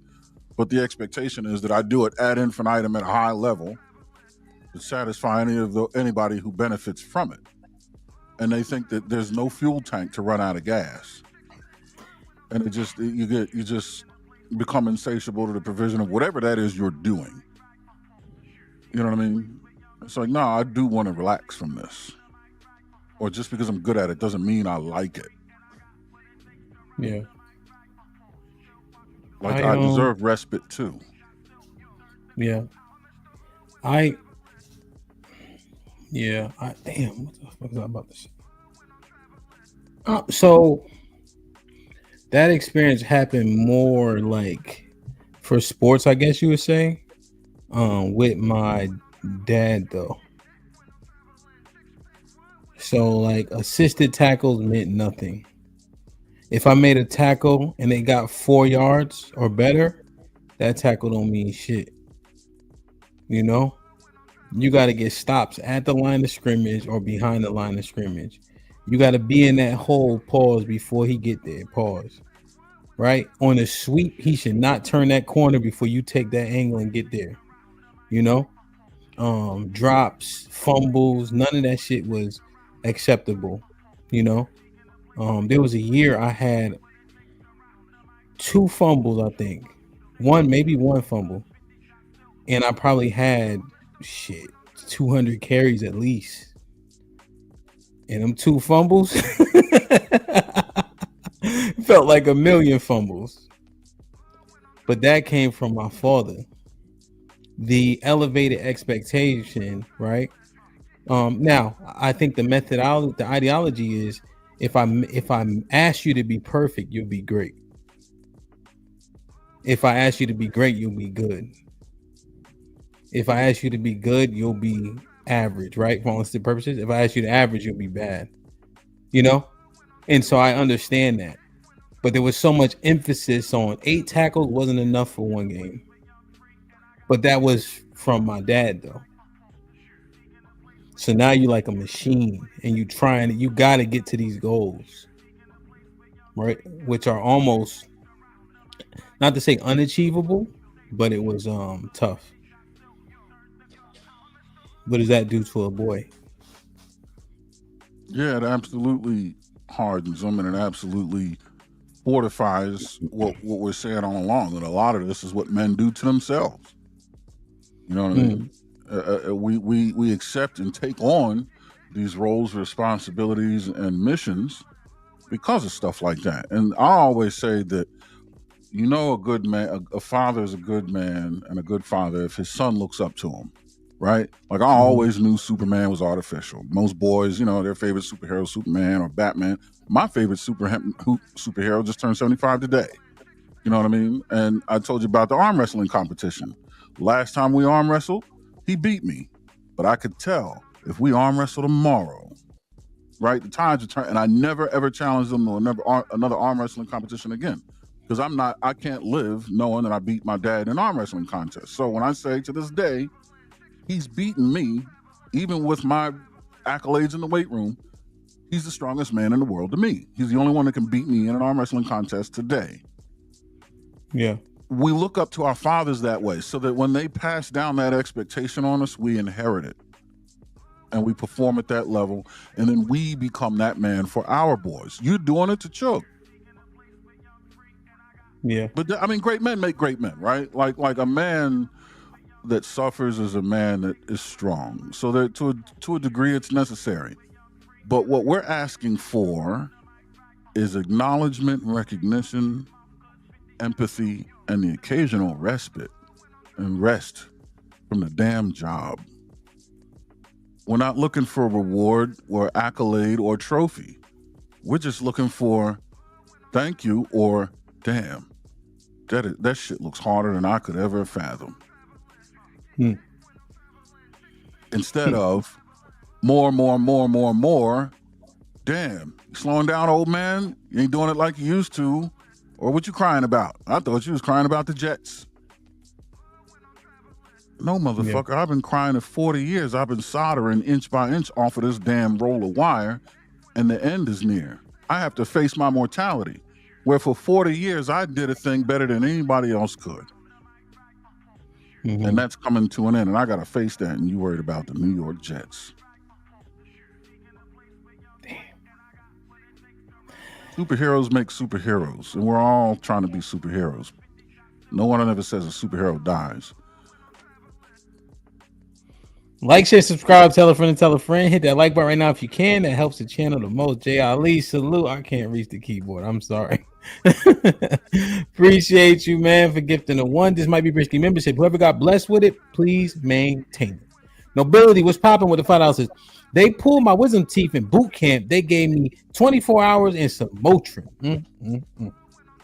TBE, what up, though? Salute, my G. Appreciate you for renewing. You heard? Aaron with the $5 says, 40 years, he feels like his life running out like that wire.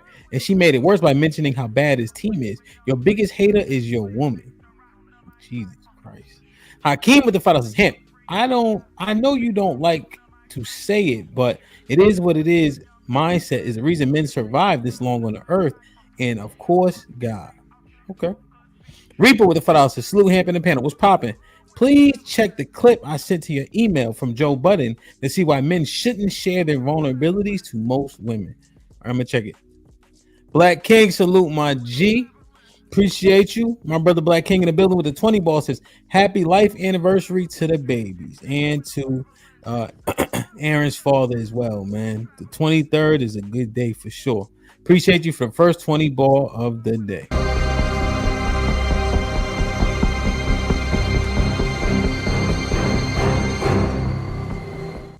Didn't fit. As Ava thought, so DJ and Fantastic, are you feeling Bud Crawford momish? Did it help y'all? Aren't y'all great men in spite of or because of? Make it make sense. Yeah, so so the determination that I did or did not make didn't lie on that side. I'm saying that Bud Crawford mom seemingly was effective. I don't know if the juice is worth the squeeze. I think that I also had balance though, right? So if my father said I did do good in the game, he said I did bad in the game. So it would happen both ways. From what she revealed it was always bad. She never told him good job. So she was on the extreme end of tough love, which will leave someone more likely broken. And right? stayed there. Yeah. That's not tough love. That's abuse. Yeah, abusive ass bitch. And I just think Bud is an exception. The majority of people are probably not going to fall on that side. Definitely not. 99.9999999% of people are not going to turn that into being a world-class, all-time great boxer or anything close to it. Yeah, Hell no. Yeah, but just to answer directly, my dad be yelling during the game, "Good job, hit him anyway, fuck them," whatever the case is, right? Because back then you could do it. I used to hit quarterbacks so late, bro, it didn't make no sense, you know. But my dad would be like, "Good job," because you got to set the tone, you know. So, but if it was bad, then it was bad. So that's a different ball game than what Bud faced, you know. That's tough love. It's tough and love. Yeah, 100%. Mr. Fantastic, you want to answer that question too? From Ask Abe or what? The original? Yeah. Listen, man, I don't. Who hurt you? You some old ass honorary old lady. You motherfucking Bobby Boucher mama. Okay, get out of here. Merry Christmas. Playing Fitness with the Files says, ain't no reward, and you're born or you work yourself into an early grave, and your son will do the same. No thanks, just that's what you're supposed to do. So this one right here, right? I want to talk about this ever so briefly, and I'm done with it. Y'all seen this? So Shorty got messages with other niggas. Travis Hunter girlfriend. That's her dancing with some dude at some party, right? So she bent over. She got her hands on the floor. It's wild. I ain't gonna hold you. Not one of the parties he was waiting outside for. Who knows? She got on like a dress, whatever the case is. She was in a video, as a video vixen, whatever the case is, right? But here's what I ask, right? What do we expect from a young nigga who ain't been with that many women, exposed to this much money, this much fame, right? This much time. Niggas all been wet behind the ears before. We all been green. We all had a girl who showed us, okay, I gotta be a little bit more vigilant. And all don't mean all, right? But we all got before. We all been duped. We all been in love for the first time. And you realize, oh shit, this ain't going exactly how it's going, right? But because he can play football well, right? And he has a mentor, Deion Sanders, right? You know his father got some shit he dealing with, so he's probably majority with his mom's. You know, he ended up thinking his coach, you know. We expect him to make the decisions that we didn't make. We expect him to be smarter or wiser than us when he been playing football and strictly that for forever. Who the fuck sits in a car while you're shorty in the crib? That's some outlandish shit. Now, I ain't never done no shit like that before. That's crazy. But I'm not surprised because he's a child. But it's almost like, what's up, Noah? What's goody? And I get it. We all got advice that we ignored a million times. All I'm saying is he ain't doing nothing else that we ain't do. But it's almost like we take away a level of humanity because of the money and the fame. That's the one thing I hate about social media is the stars lost their mystique. First time I seen Benny the Butcher with them tight ass jeans and all this other shit on, they ripped up. I said, come on, my nigga. Y'all supposed to bring hip hop back. I had to unfollow that nigga so I could keep the feel. You know what I'm saying? I was pissed too. Yeah, like, see, Conway looked regular. He got his hat on, you know what I'm saying? Face twisted, regular shit. But Benny trying to be cute. I'm like, come on, my nigga. Like, even Westside, I'd be like, where we going, bro? Yeah, Westside be doing too much. But Westside is one of them old wild niggas. So it's a different thing with him, you know? Yeah, he like Ghostface and shit. Yeah. Yeah, like Ghost could wear the big ass eagle, right? Crazy. Yeah, right. You know, but it just that it's like we dehumanize the boy. And I'm saying boy on purpose. Somebody will come out and say he 21. Get the fuck out of here. Niggas eat ramen noodles every day and gain a pound at 21. But it's like we dehumanize them, say, nigga, you should do this, you should do that. You didn't.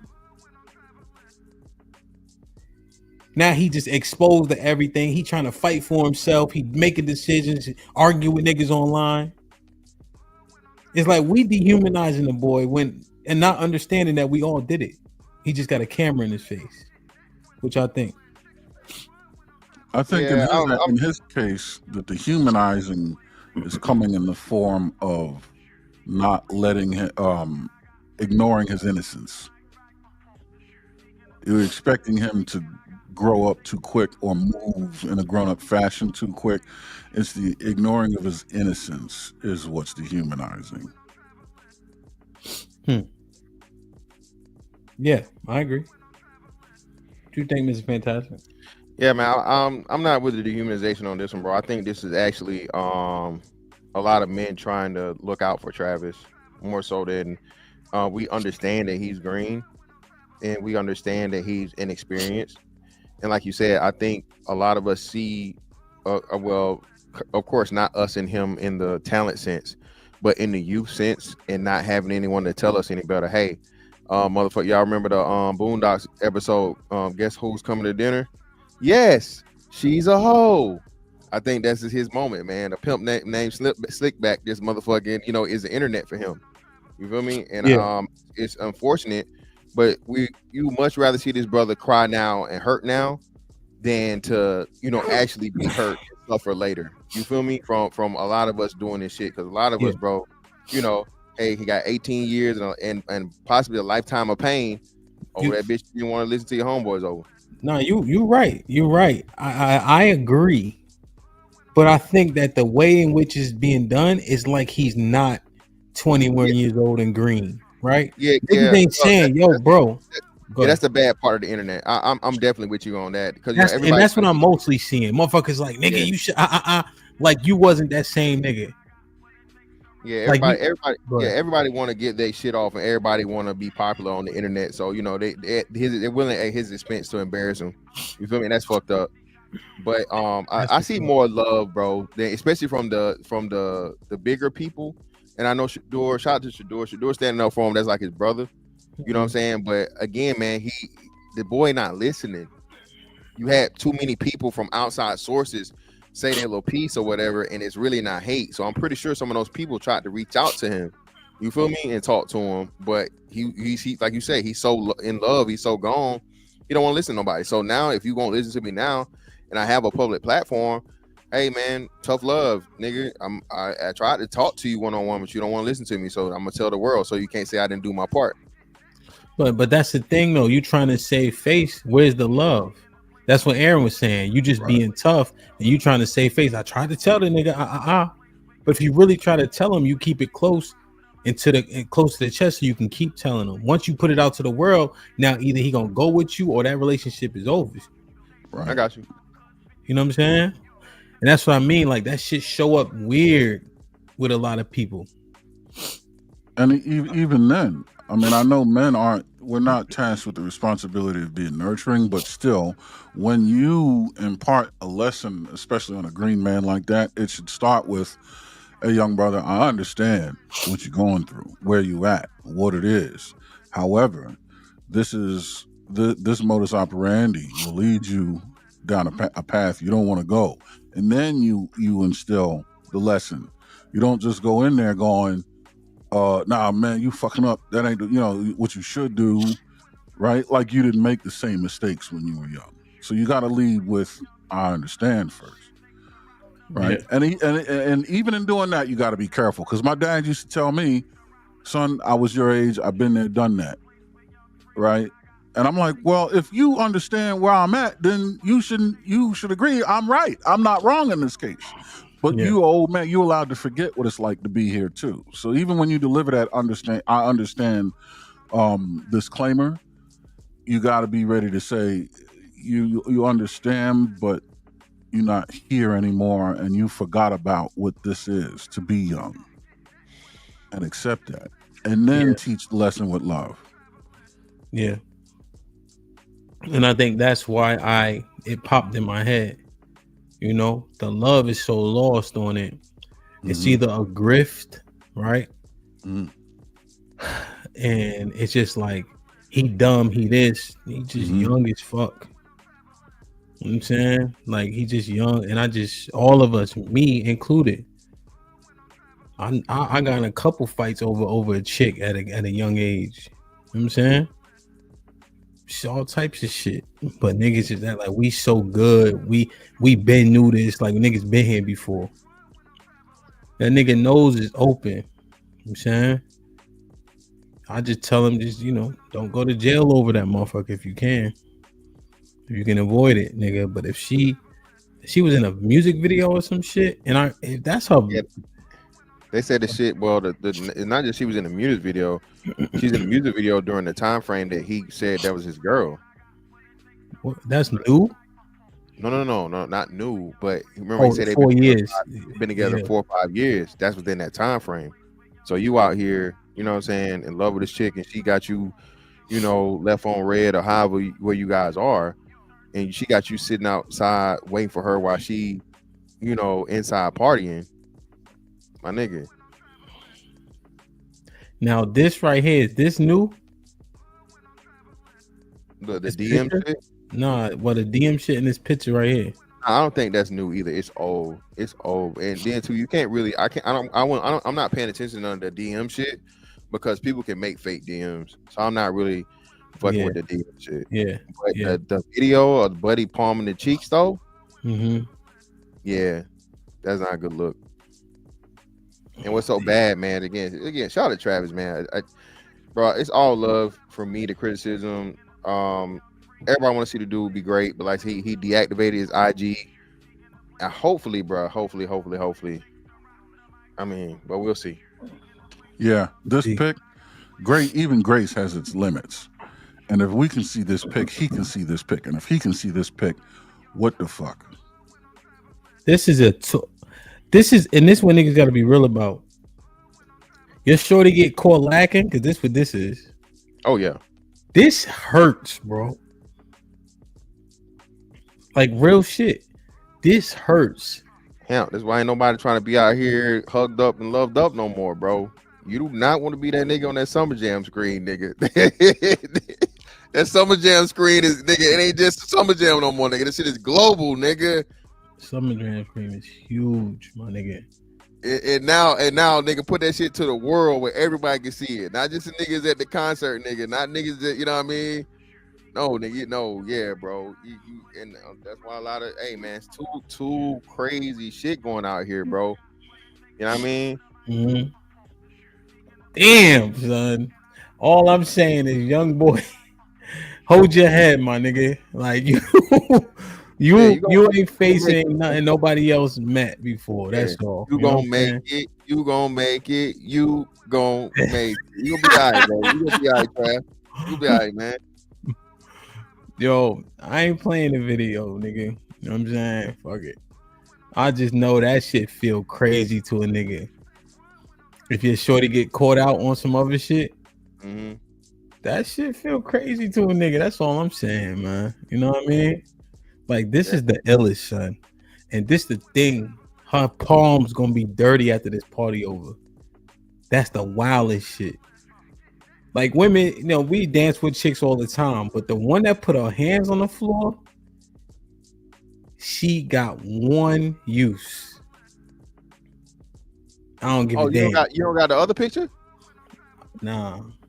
Oh shit! I thought you was representing the other one. So this, hold up, damn! Shout out Twitter, man. Nah, this the only one I could find. I saw this. Shout out to Tommy B. He had sent me like a clip. I'm like, damn, yo. That nigga, I just know he hurt. Like, he just sad as shit right now, B. He deleted his IG. That's you know how much money that is? For him, yeah. Hundreds of thousands, if not millions. Oh my goodness, yo. Deactivated, not deleted. He deactivated it, so he can come back, but he deactivated his shit. So yeah, 1 second. Especially right after the fucking Adidas branding. I want to know where the gray wolves in his wolf pack are. Where's Dion? Where's his pops? Where's They Coach? telling Where's him. okay? You don't want to listen. Right. What's this? The music video, right? I don't know. Yeah, this is a music video joint.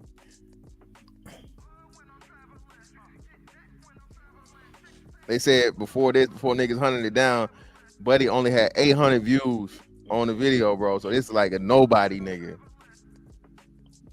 And now he milking this shit.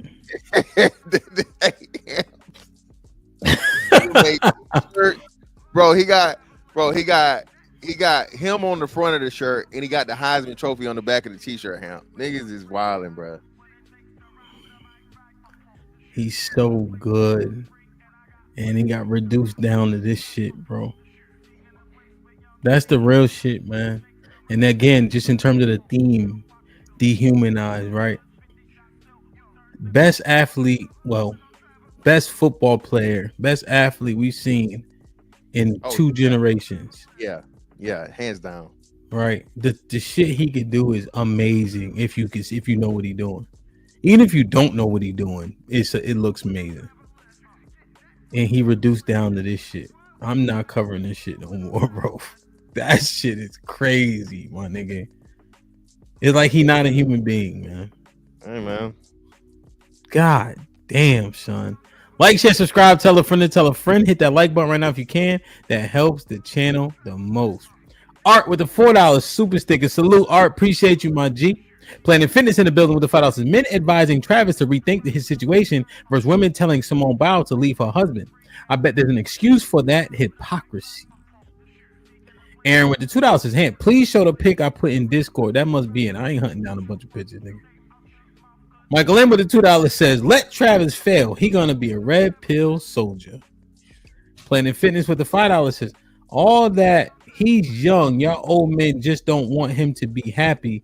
Should have applied to a young Simone Biles who stood by her man despite of the noise." Hey, Bubba. Aaron with the $2 says, "Protect my Patriots future wide receiver or DB at all costs." Planet Fitness with the $5 says, I think so. Close the door, bro. Planet Fitness with the $5 says, "If men would have loved Travis for a situation and something went wrong, we would have heard, see, that's what happens when you choose your preference." As A with the $10 says, "What's wrong with y'all being triggered by a Q?" A question. Y'all stop. "It reminded me of Crawford's mom when you did great and you said she gave no accolade for it. What was triggering? I can handle the name calling too."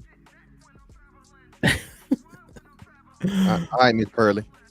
Trucker TBE with the $5 says, "When it was Simone Biles, a husband woman had a lot of advice for her." That's true. Bad advice too. Like, share, subscribe, tell a friend and tell a friend. Hit that like button right now if you can.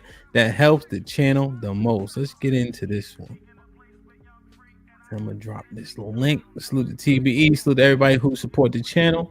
That's very important for us to thrive and survive. Let me see.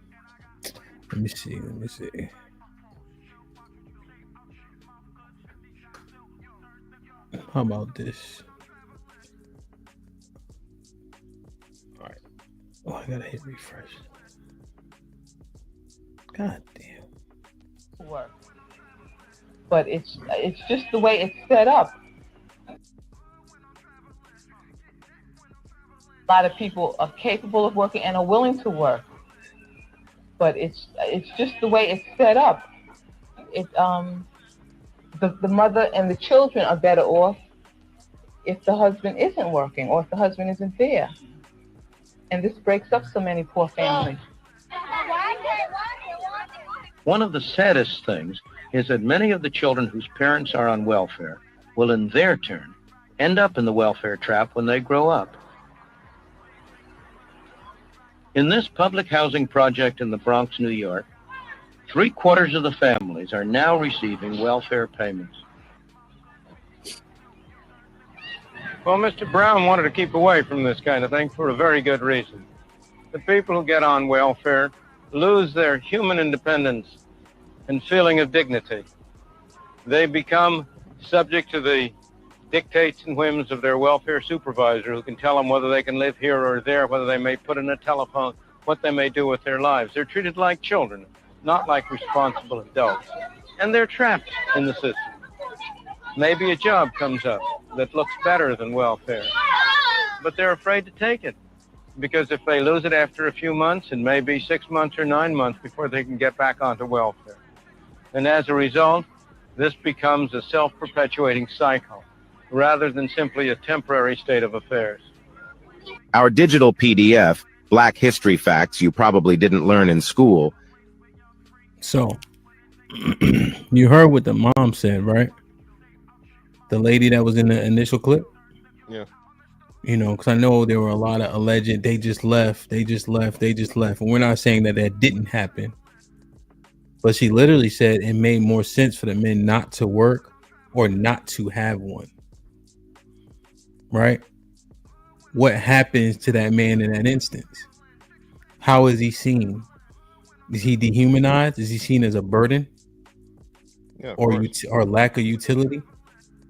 He's definitely dehumanized, because now your main sole purpose of a man of being a provider is being replaced, and the woman is having more faith in a system and value in a system than you. And like you said, you're the head of the family. You're the reason that the family exists. So without you and her, without you, there'd be no kids, you know what I'm saying, to take care of. And now you're somehow the woman, and this is why I say I don't trust a lot of these things from that point in time. Because the man ain't even speaking. Maybe at some point in time he is, but why is a woman saying all these things?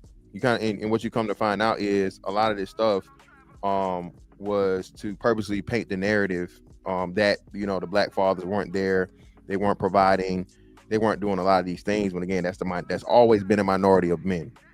When black men, quote unquote, left the home or so on and so forth, what would happen would be, even if they didn't live in the home or they didn't stay there permanently, or sometimes they would stay together, and you would have to, you know, hide the shoes and take the suits out before you know the fucking what's the name. Like, nobody talks about that no more.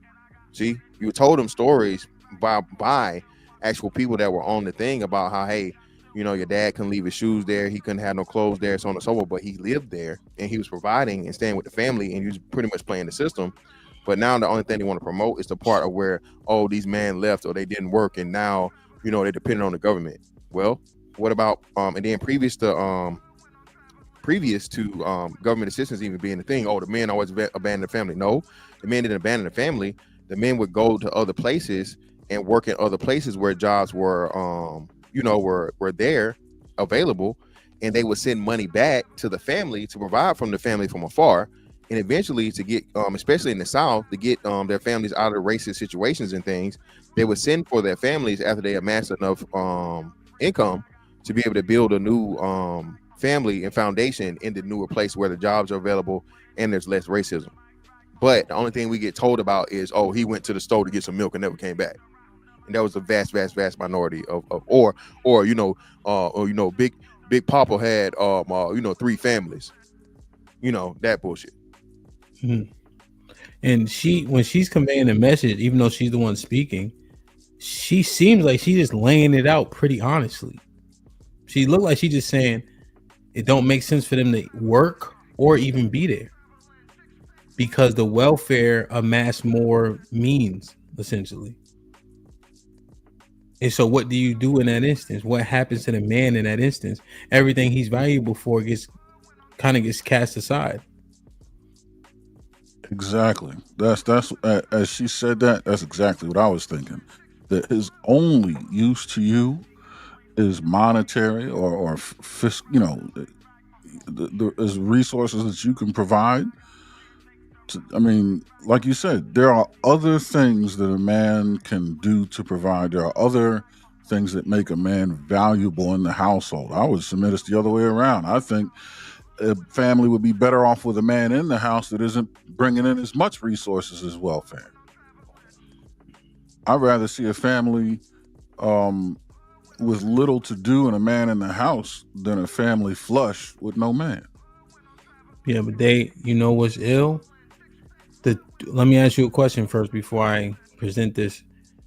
Does everybody have a price? Most people, yes. Yeah, that's what I mean. Yeah. And Shout so out to you Ted DiBiase. and you got kids already in a project, right? It's hard. So what do they got to offer you over what he bringing in? $300, $200, and then what does the man say? Shit, I can't match that.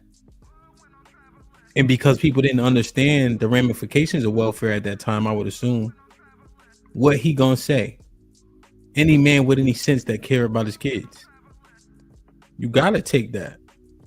That's and him. I think that's a part of it too that people didn't understand, where they purposely did it this way, to where when this first started out, because it was a brand new program and you didn't have as many people on it, the benefits outweighed what people were making. You know what I'm saying? People want to act like today, where like, no, hey, this shit now is a stopgap. It's to help you get by. You know what I'm saying? And it's very, very little. But back then, bro, that was a whole bunch of money. And then, like I say, free food, just free food and housing in itself, especially in those days, bro. And then too, a big part, if you're talking about New York City, Chicago, even in all the times where this would be the most expensive places, bro, you know what I'm saying? That's a hell of a place and point to start from.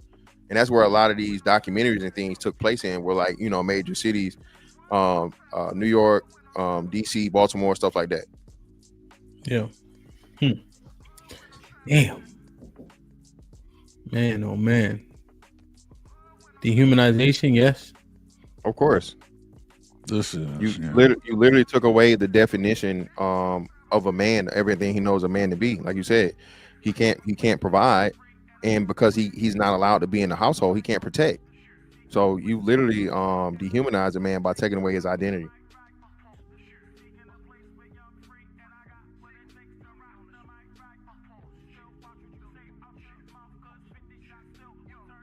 It's on you, Aaron.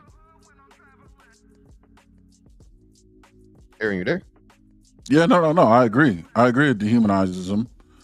It simply reduces him down to being, financial utility. Yeah, walking wallet. That's what I like to call it. A walking wallet, bro. I mean, better off. When I see those words, better off, the family's better off. That tells me that there's nothing else this man has that you need or even want. Yeah. That's and then, that shit just I'm just thinking about all this shit, man. Like, how you raise the boy.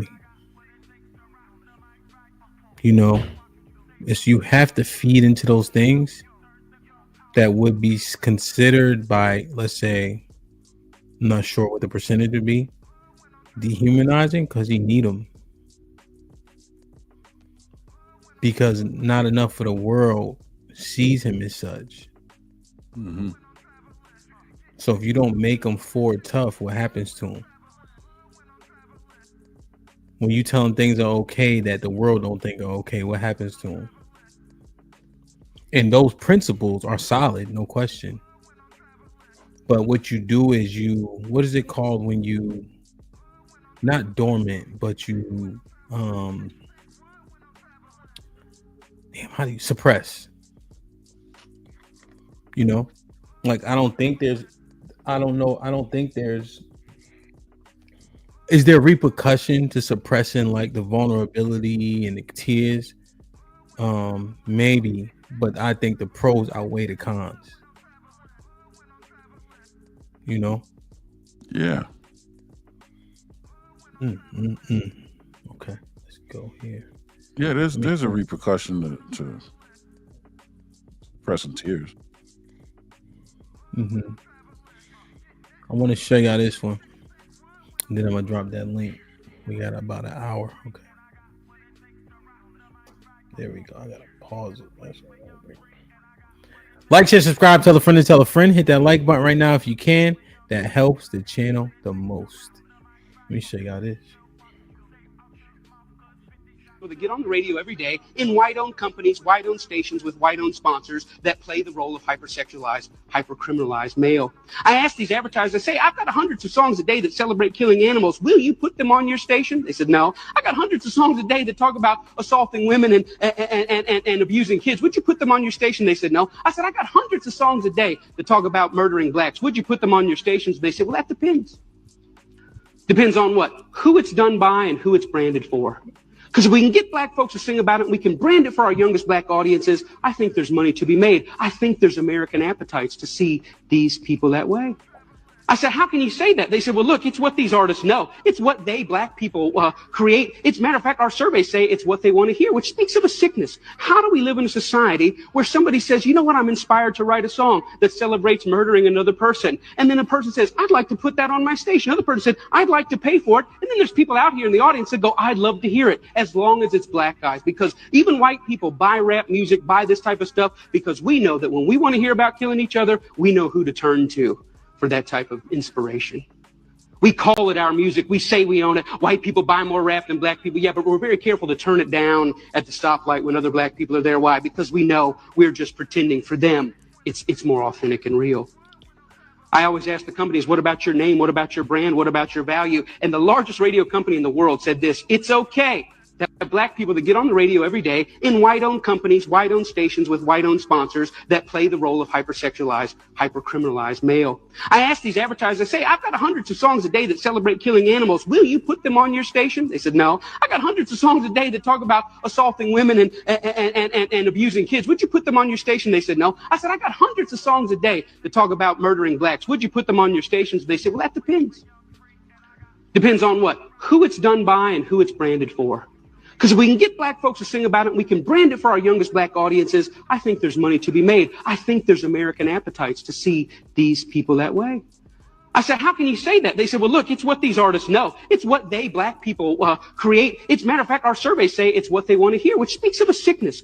How do we live in a society where somebody says, you know what, I'm inspired to write a song that celebrates murdering another person. And then a person says, I'd like to put that on my station. Another person said, I'd like to pay for it. And then there's people out here in the audience that go, I'd love to hear it, as long as it's black guys. Because even white people buy rap music, buy this type of stuff, because we know that when we want to hear about killing each other, we know who to turn to for that type of inspiration. We call it our music. We say we own it. White people buy more rap than black people. Yeah, but we're very careful to turn it down at the stoplight when other black people are there. Why? Because we know we're just pretending. For them, it's more authentic and real. This one now. Who do we point the finger at? Ourselves, really. We dehumanizing each other? Well, if we didn't, they wouldn't have it to use. When niggas had smoke, there ain't not one day where you woke up and loaded that burner and had a white boy in your head. Keep it a buck. I told you, Hemp. Y'all all carry. Hemp, two times I ever had. 2 times I even had to touch my shit in life, niggas. 2 times I ever had to fucking like even reach, bro. Niggas. Well, yeah. Well, I'm in the minority, so it don't matter. Your point is received.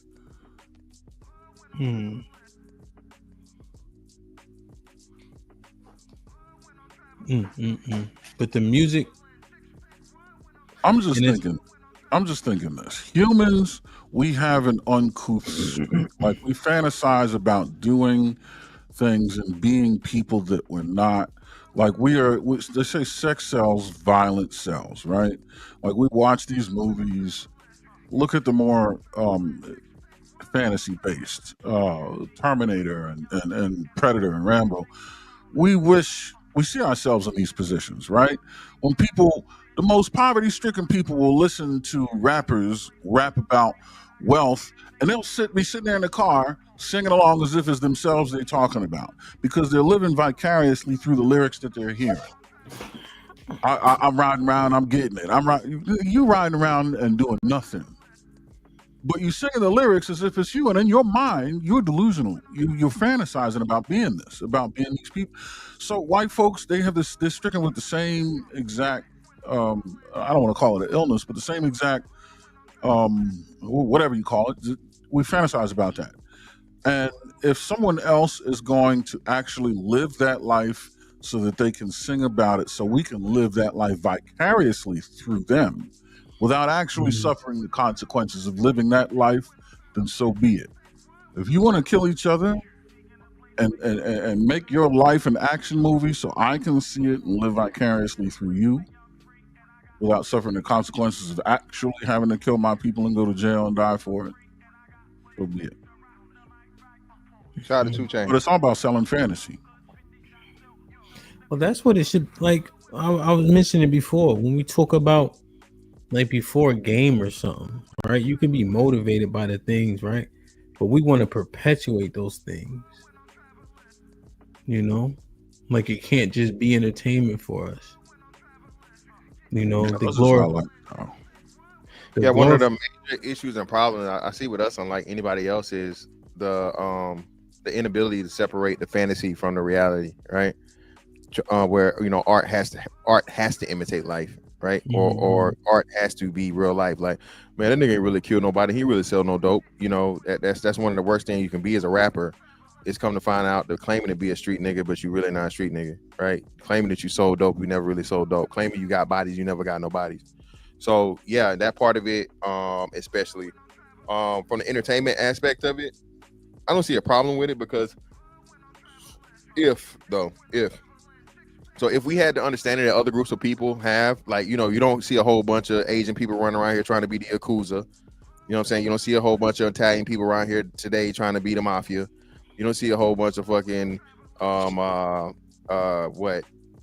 people trying to be fucking Aryan Nation, right? And the problem with us is that somehow, some way, we raise and praise the lowest of us in the worst aspects of quote unquote blackness. So being that that's the way the majority of us operate in, I have to agree. But ideally, we should be able to consume and have entertainment if we were able to separate the two, the fantasy from reality. Yeah, but like you said, we hold them accountable. There was this one young boy. He was like 18 and he came out with a song. I can't remember it, but his mom made him give up some information when he was like 13 years old. Something happened around his way, so they came and asked him. He answered the questions, right? And his song popped. But once they pulled out that Crime Stopper information, his career is dead. And I don't know if it was going to die or not, right? But because he quote unquote snitched, it was over for him. Yeah. Because we all seemingly uphold the standard of no stitching, hood mentality. You got to be on some gangster shit, right? The admiration we have for gangster shit has always been at an all-time high for us. We glorified a Pop Hunter. Yep. Thank you, Tony. Pop Hunter. The fucking and we've glorified the mobsters more than the Italians, seemingly. Yeah, more than them. Chic Luch, right? We all our rappers, well, not all, but a lot of our rappers have like an Italian, Gambino, or just some incredibly fucking heinous criminal. Jim Jones, Griselda, Griselda, fucking all these people got these Jim criminals. Jones is the craziest. Niggas don't even know. Like, Jim Jones is wild. Like, bro, this is a cult murderer. Yeah, that's crazy. I mean, he was getting cussed out in front of a bodega because a lady was like, "You know who that is? You know whose name you adopted?" Yeah, nigga, what? Like, crazy, but we dehumanize ourselves in that way. Is this the most egregious of everything we've seen? The music part? Well, the music part, but more importantly, Scarface, how the men, like how we look at each other, these type of expectations, how we treat each other. Do men really help men? Do we really try to teach, pull up, try to change the mindsets of men? Because if the women gonna do what they gonna do. Right? The never satisfied thing ain't new. But this is man shit here. Exactly. What do we do with this? To answer the question, are we teaching, you know what I mean, and trying to get the right thing done? Yes. I think the real question is, are we doing it enough? Or what's being done, is it effective? The answer is no. I think more of us need to get involved in teaching and improving the community. And this is why I always say, I boil it down to improving our image. I'm an image, you know, like the way we address one another, the way we speak, the way we walk, the way we talk. This is why I'm such a stickler of it. Because what that does is, it's an indication of who you feel like you are, you know, who you think you are. And it also is an indication of how you perceive me to be. If I address you properly, then that communicates a certain level of respect that I have for you. And if I respect myself, you can read that on me. And then it starts from there. But we don't even have this respect for ourselves, nor do we treat each other with the kind of decorum and decency that says, I respect you. So what lessons can be taught? I don't respect you enough to listen. Why am I going to teach you? You don't look like you respect yourself. It's a waste of time to try to teach you. But yeah, definitely man shit. This definitely has to be improved upon and cultivated in the culture. Yeah, man, 100%. Like, we don't see each other as human. No, we don't. Exactly. We don't. Yeah, man. You ready to smoke a nigga boots for at his the boots. drop of a hat, and for his boots. Right? Like, what happens? How do other men that don't look like us look at us? Do they respect us? No. When we at the combine, when you at a tryout, they doing this to you. God damn it, my strap broke. They doing this. They hitting you in your thigh. Yeah, you sturdy. You know what I mean? How much can you lift? How much can you evaluating the animal? Yeah. So what do we do as men? What's up, fellas? Individually? What's good? What's good? Goody. What's up, y'all? What's up? We good? We can start. I was taking notes, feel me? I'm gonna kind of go back to the first video. Can I start it off? Go ahead. What's up, Sheik? What's up, Mr. Williams? So it was the first video was the gentleman with the watch, and he was talking about his 40 years. And I think women just don't empathize with men. So you brought up the example they don't understand, and you had them carrying the piano, the men carrying the piano. But I think women understand. They understand what that shit is. They just don't care. Feel me? Like if you would have gave a story and you said we had two women carrying the piano upstairs while the man was carrying pillows, they would have been shocked as fuck. They would have understand how heavy shit worked then. Oh, I don't understand how heavy works. But because you said it was men, they just couldn't empathize with it. So that was the first point. So you think that? See, what I was thinking is they just never did this shit before. Like they have no clue. Honestly, like that's what it. And there's no. But the reason that's the reason why I leaned on empathy. You don't have to go through it to understand what it takes in terms of feeling, emotion, things of that nature, because they went through things that are hard before. So it's hard to move a piano up the stairs, right? There's a thing that you went through that was hard as I know, but listen to what I'm saying. That they went through things that are hard before, right?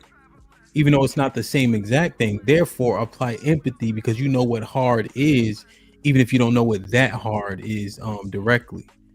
That's all they need. They're not even like, but it's just like it's out of sight, out of mind type shit. I disagree. They know exactly what that hard is. I'll compare it to boxing. Feel me? I had this written down.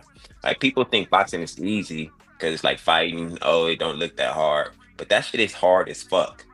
Like getting the like the technique down, all that shit is tough, you know. But it looks easy just watching it. But people really haven't really been through it. They probably been through one fight in their life. So like I could fight. Feel me? That's how I got into boxing. I was like, I know how to fight. And my boy, he was a boxer. And I was like, I probably could beat your ass. He was 6'5" or like fantastic size. So he probably would have dog walked me. But just thinking on the outside, I was like, nigga, I could do that shit, feel me? But then I actually got into the gym and started doing it, and that shit is very tough. And even now, I still make a lot of mistakes. So, but women understand how heavy shit work, feel me? Like I said, the first example, if you would have said 2 women were carrying a piano upstairs and the men were sitting there drinking lemon teas or teas, they would have been like, understood how heavy shit worked from the bottom. They would have understood that shit happened. That's my point, feel me? Anybody got commentary on that? Because I know CJ took notes on every single thing. Anybody got any commentary for that one? Yeah. What's up, I think your mic not in. You clear Your your mic throat. is kind of fucked up. Oh, it's not flooding? Hold on. You ain't clear your throat, nigga. You ain't talked all morning?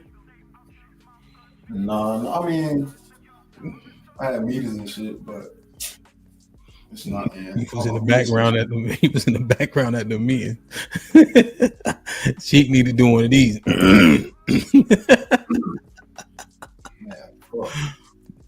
You got that after nap voice. You ever got a call you supposed to be working or something, or my guys will call me, I'll be asleep, and then I try to wake up.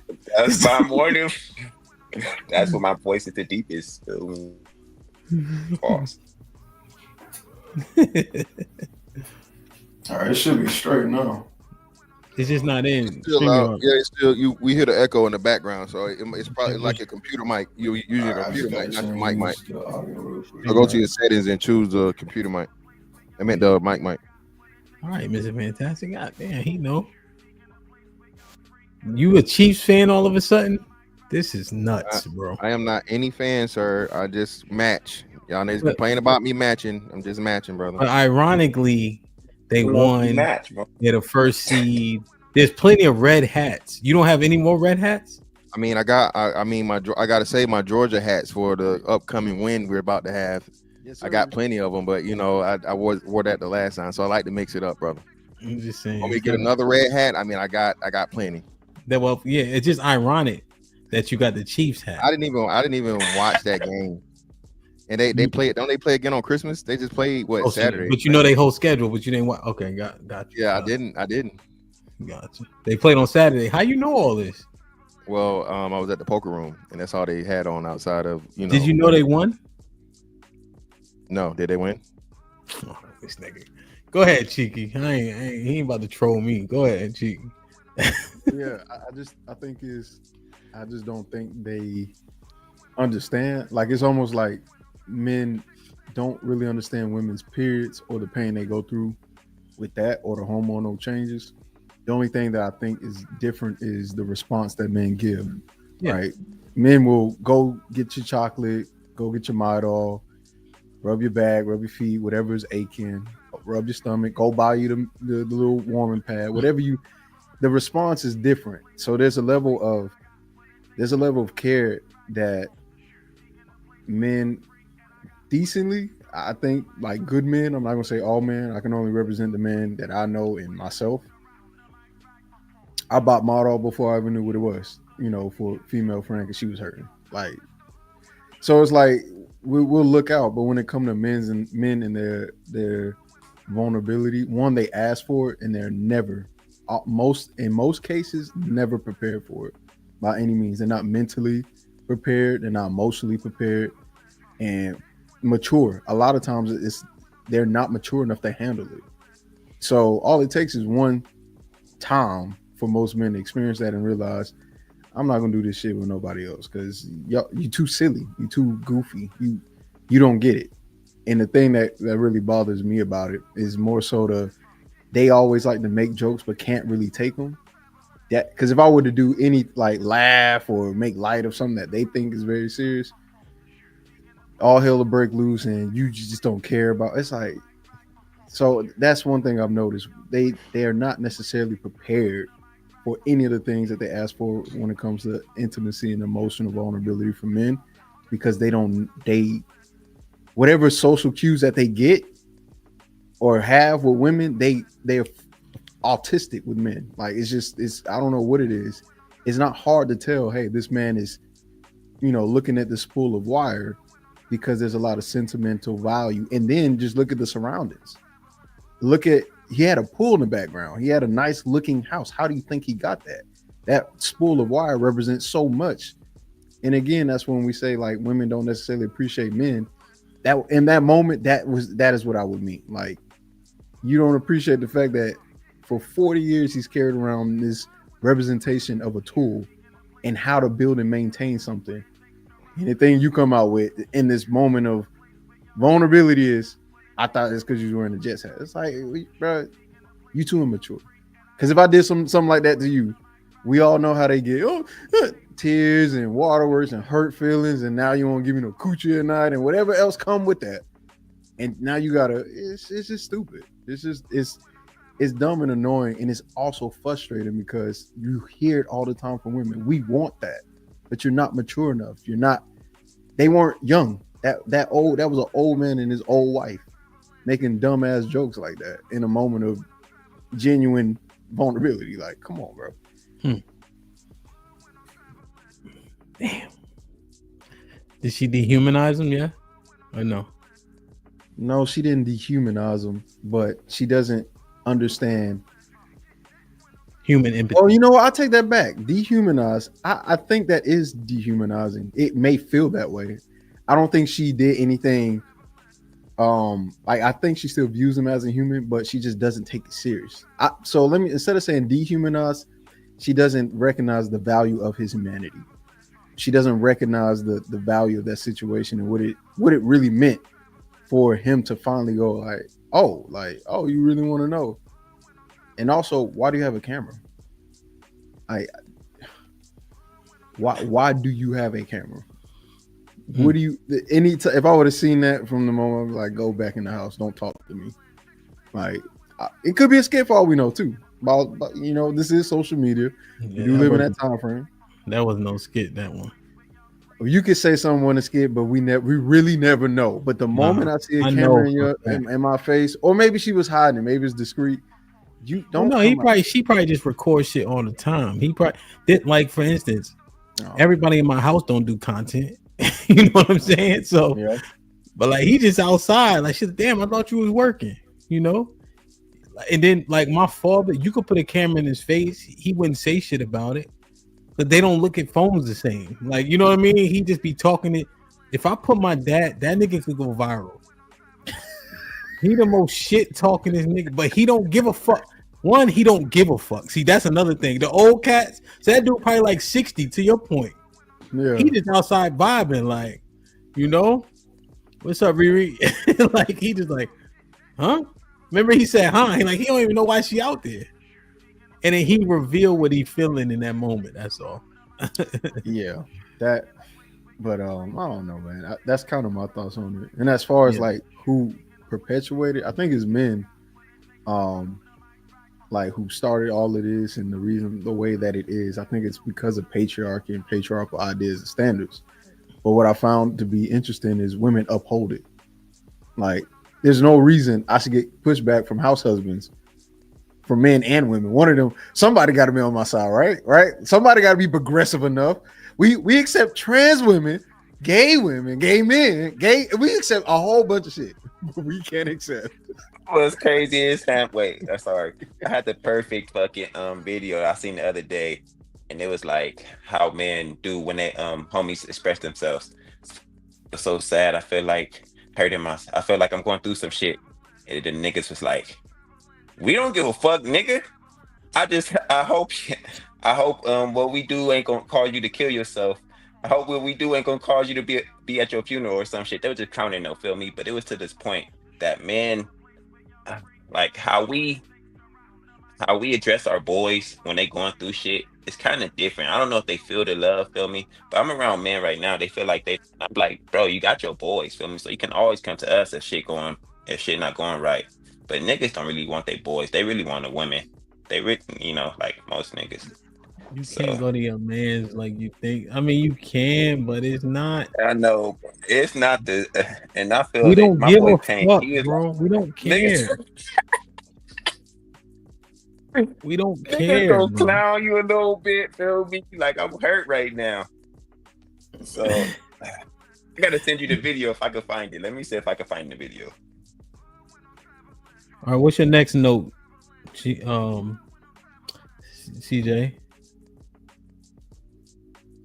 The next one was the Travis Hunter shit. Yo, it's like you have to lead with understanding first, and that's what I was saying about the men on the panel. Like they always acting like they wear they outside of their pants. Niggas act like they don't understand. I don't know if you remember when Uncle Rick was like, "So you like pussy?" So you I'm like, "Yes, bro, I like pussy, and that's why I'm doing what I'm doing." Feel me? Like men act like they don't understand. But in Travis Hunter case, I think most men are trying to understand what he's going through. Most men are saying, "Bro, we understand that you young, that's your love, but you got to understand that she's not the one for you." So I think most men are trying to see it from an understanding point of view. Men, yeah, I think so. I think that my critique is men speaking in platitudes regarding Travis Hunter. Like they ain't never been there before, or niggas always got it right, which ain't the case. Yeah, and that's how niggas act on the panel. Like they never been there before. They want to tell you how, so you like women, why you do what you do? You a simp, DJ?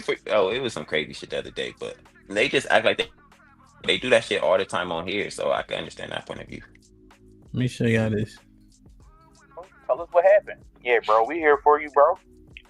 I just been depressed because, like, dang, why? My dad died a few days ago. What? Dang, you serious? Oh, God. I'm sorry, yo. Wow, dang. Yo. Like, bro, he drowned, bro.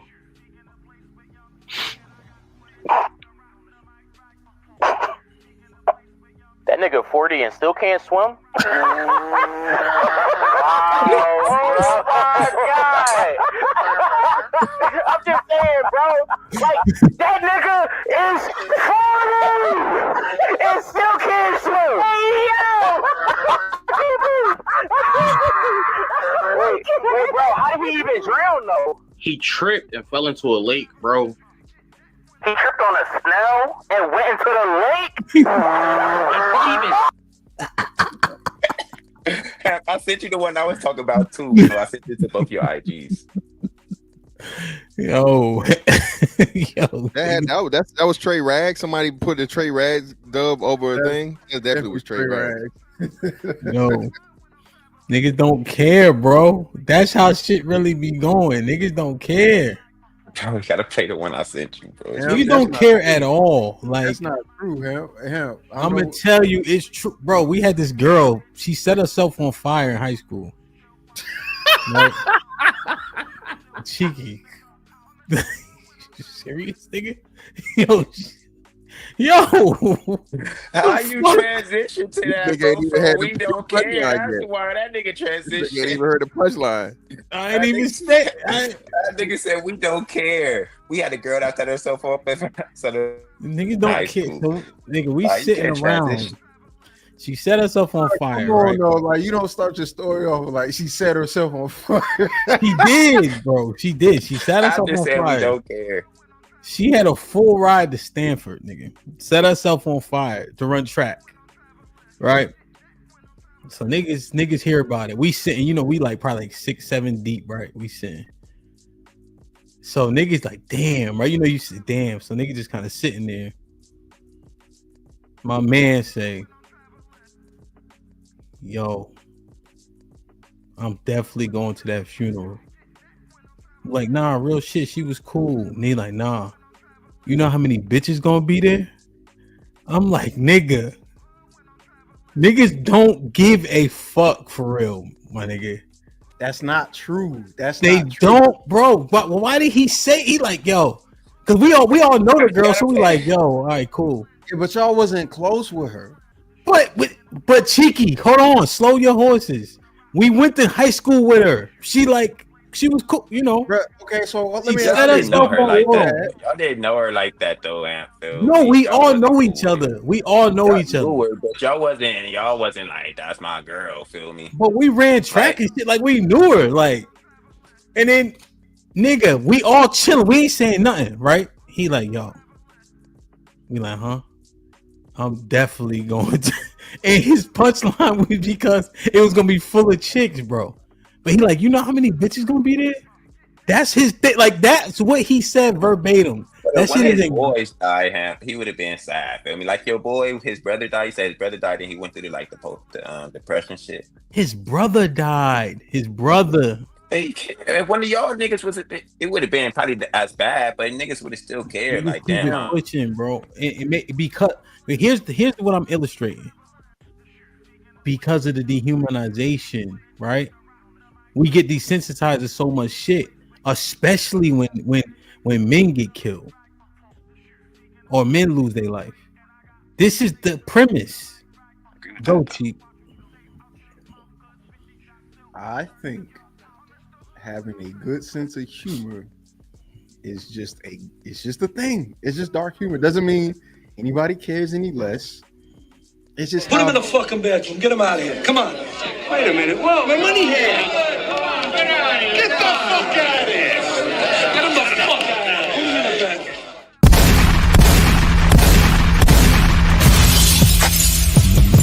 Niggas want me dead. Put prices on my head. I got my shit and I pop my shit.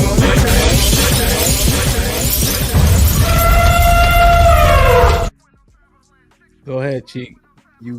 I know you laughed at some shit about your life that probably should not be laughed at.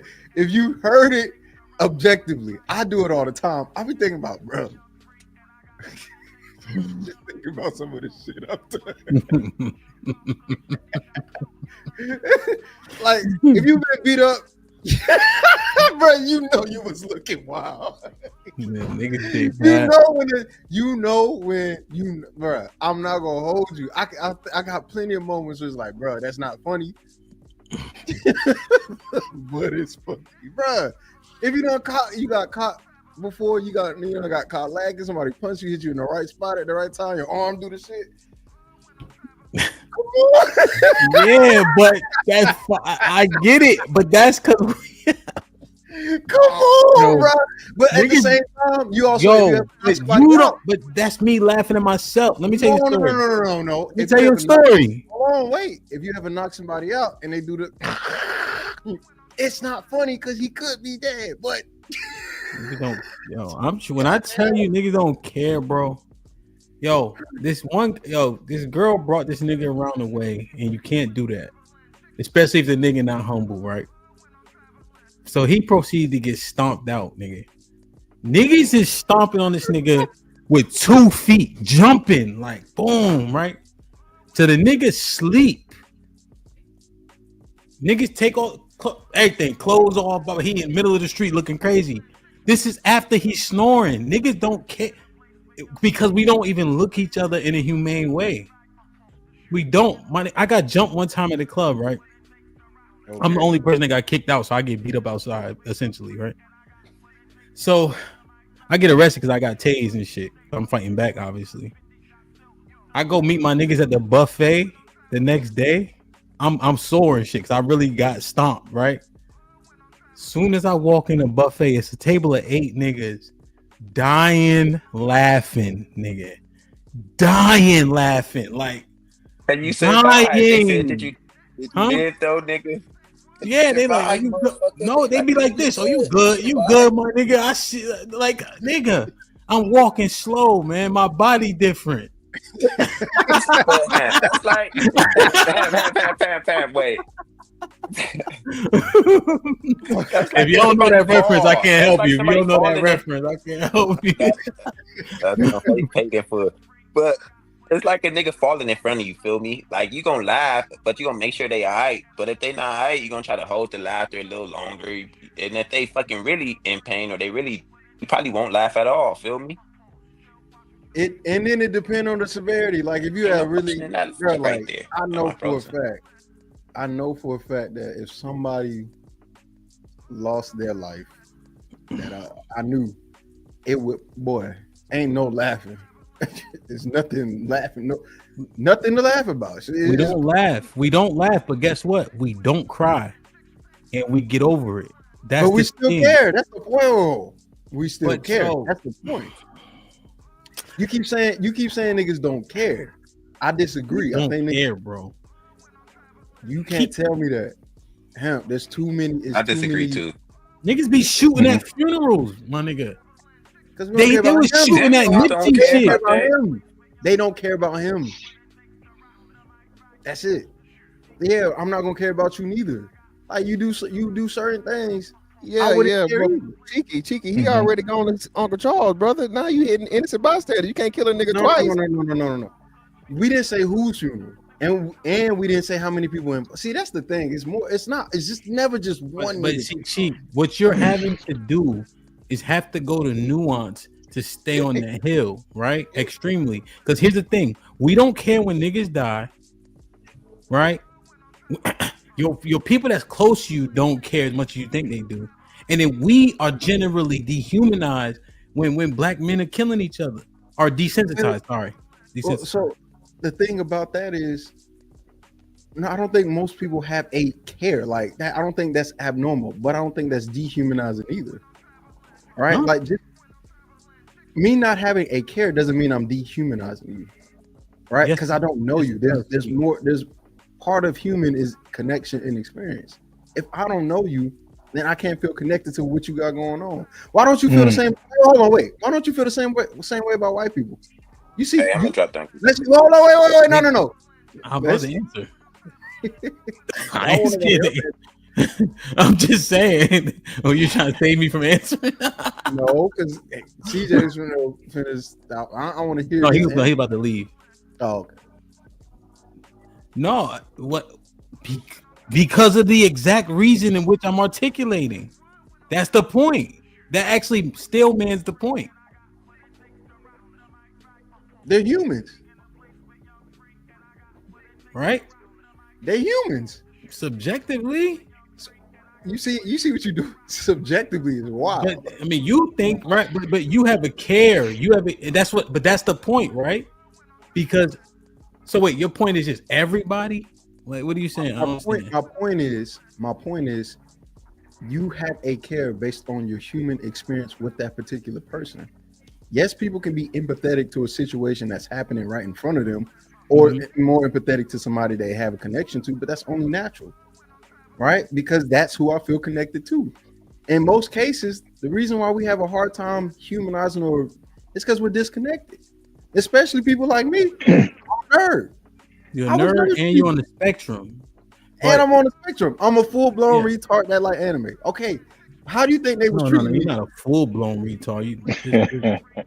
But I'm on the spectrum of retardation. Why should I care, or how can I care about people who've already disconnected with me and say I shouldn't care? Right. Right. He's right. What's up, Amp? Everybody in the panel, Cheeky. Yo, Cheeky is spot on. Here's the thing. Hold on, Kasi. Here's the thing. Well, I'm talking to you. I don't disagree because I'm saying that we are desensitized, right? I'm saying that we're even more disconnected when it comes to us because we perpetuate the things in our music, people's behaviors. And all don't mean all, but we do. We glorify the gangsters. We don't. One more note for this, huh? Even like this. Hold on. We don't even respect who gets shot. We respect the shooter. That's the thing. Like I'm trying to understand where we disagree, but you're saying that we're not dehumanizing each other's eyes because of how we move around in the earth. I think. Oh, well, somebody just speak. I don't want to take it, but I got it. Well, when we're using that example, we're talking about the most extremes. Like we're talking about people in the hood. I don't know how many people realize most people ain't in the hood. They not. And when you're talking about like rap music and stuff like that, they're talking from an experience or from a point of view to where they have to dehumanize to survive. But there's plenty of people that's just walking around that I think look at the humanity and look at somebody and go, yeah, I'll give you $1 if you broke, or yeah, if you homeless. I don't think dehumanization happens in mass ways, like we're saying. I think it happens when there's a false representation.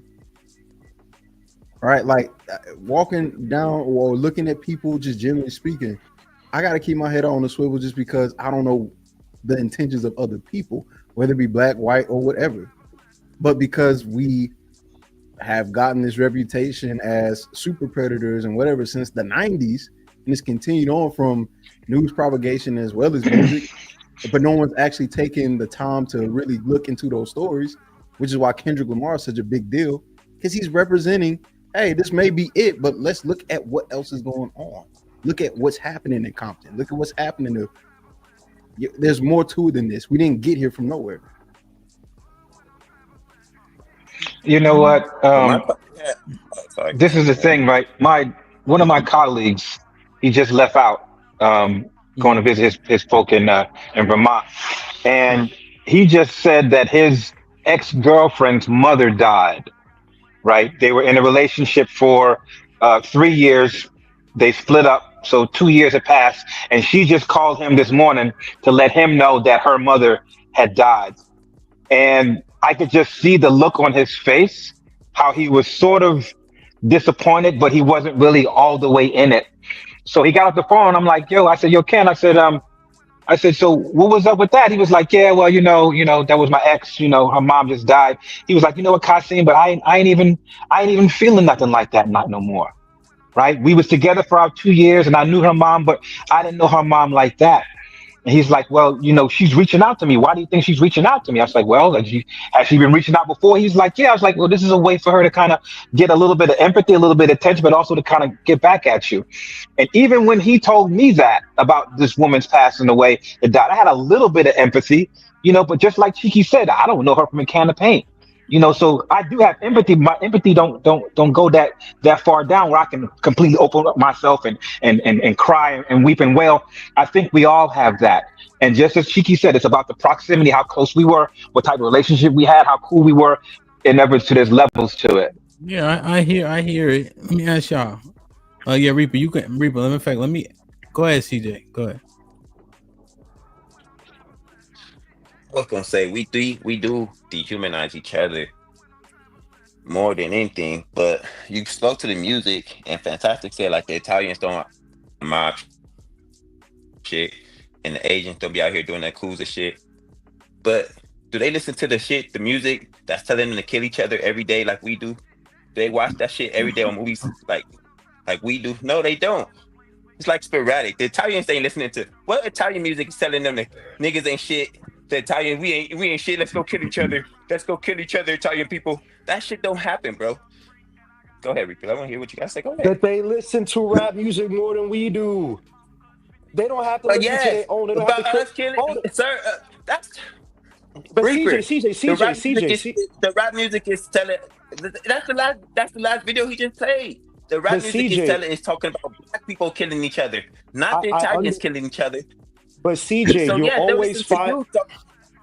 But CJ, so I think it's a delay. So I apologize for that. They're always gonna get a goyim to make negative music, right? It don't matter how many black people try to make positive music and put it out there.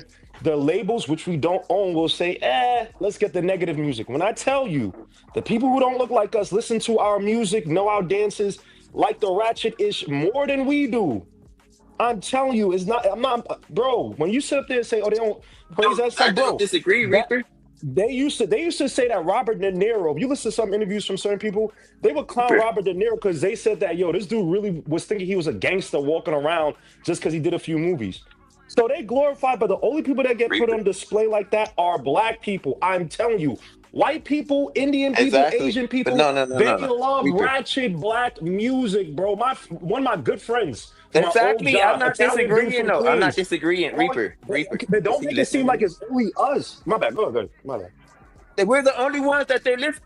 You're just saying they like listen to us kill each other. That's my point. We dehumanize us. They don't dehumanize themselves. They not listening to music about Italians killing Italians. They not listening to Asians killing Asians. They listening to black people kill black people. And our whole thing was, and we try to bring this shit up, and most smart people try to bring this shit up in Black Lives Matters. Like the police kill us at such a small percentage, but we kill each other at a super high percentage. And the people are like, well, it's in us, so it's around us. You can't talk about that. Like the people are so fucking that we can't talk about us killing each other like it's not a fucking big deal.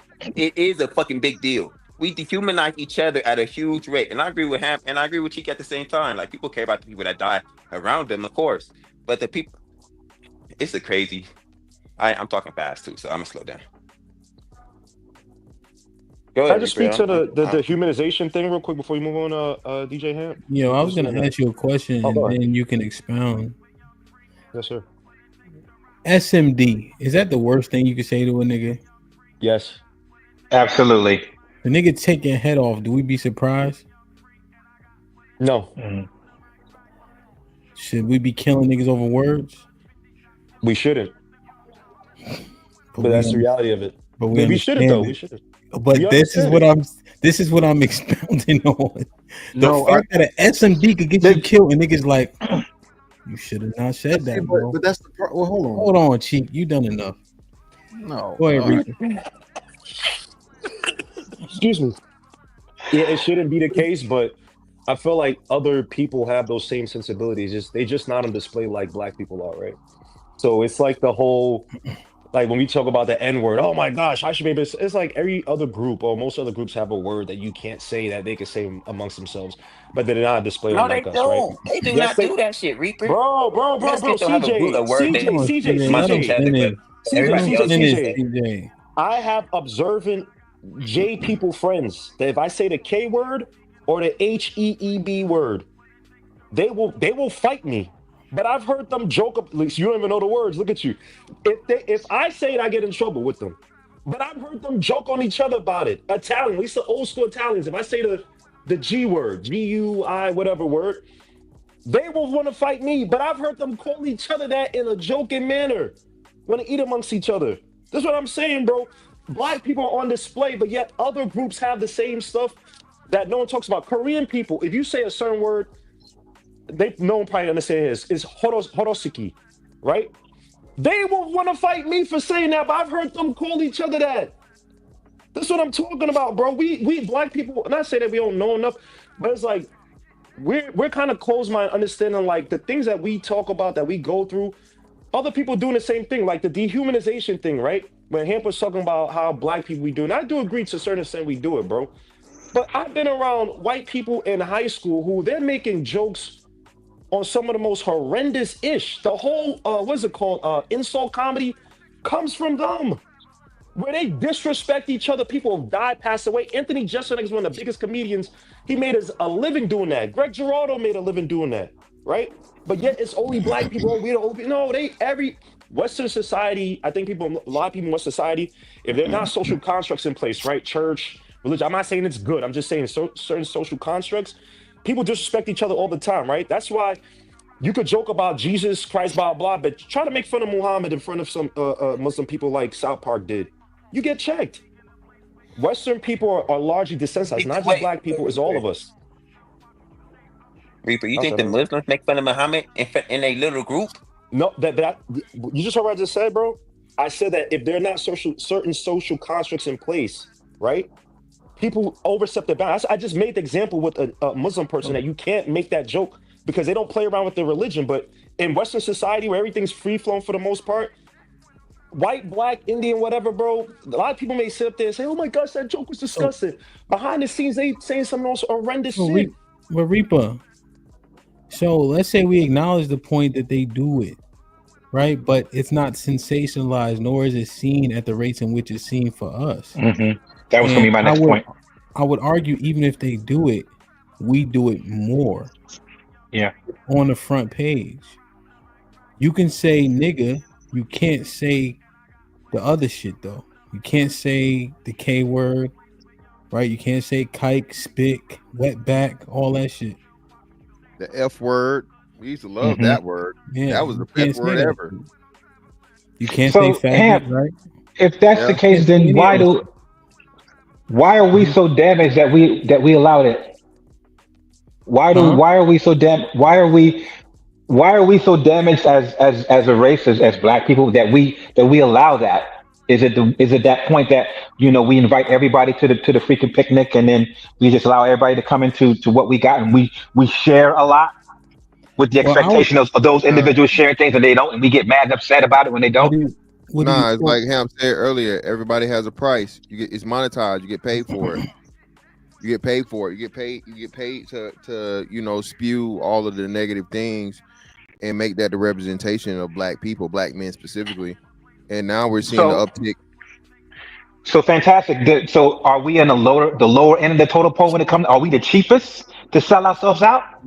Clearly, yes. We don't, like Reaper said it. We don't own any of these businesses. Hell, everybody has a 360 deal nowadays, or worse. Hell, even after the 360 deal, the streaming shit is even worse now.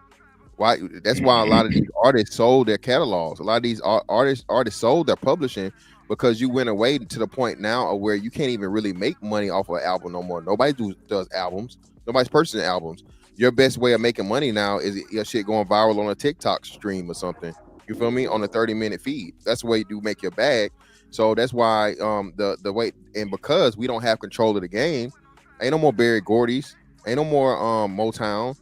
So now that it's no black record label no more. Hell, it ain't even no damn Master P and Baby no more. You know what I'm saying? No, I heard. Did you hear what Steve Stout said? Fantastic.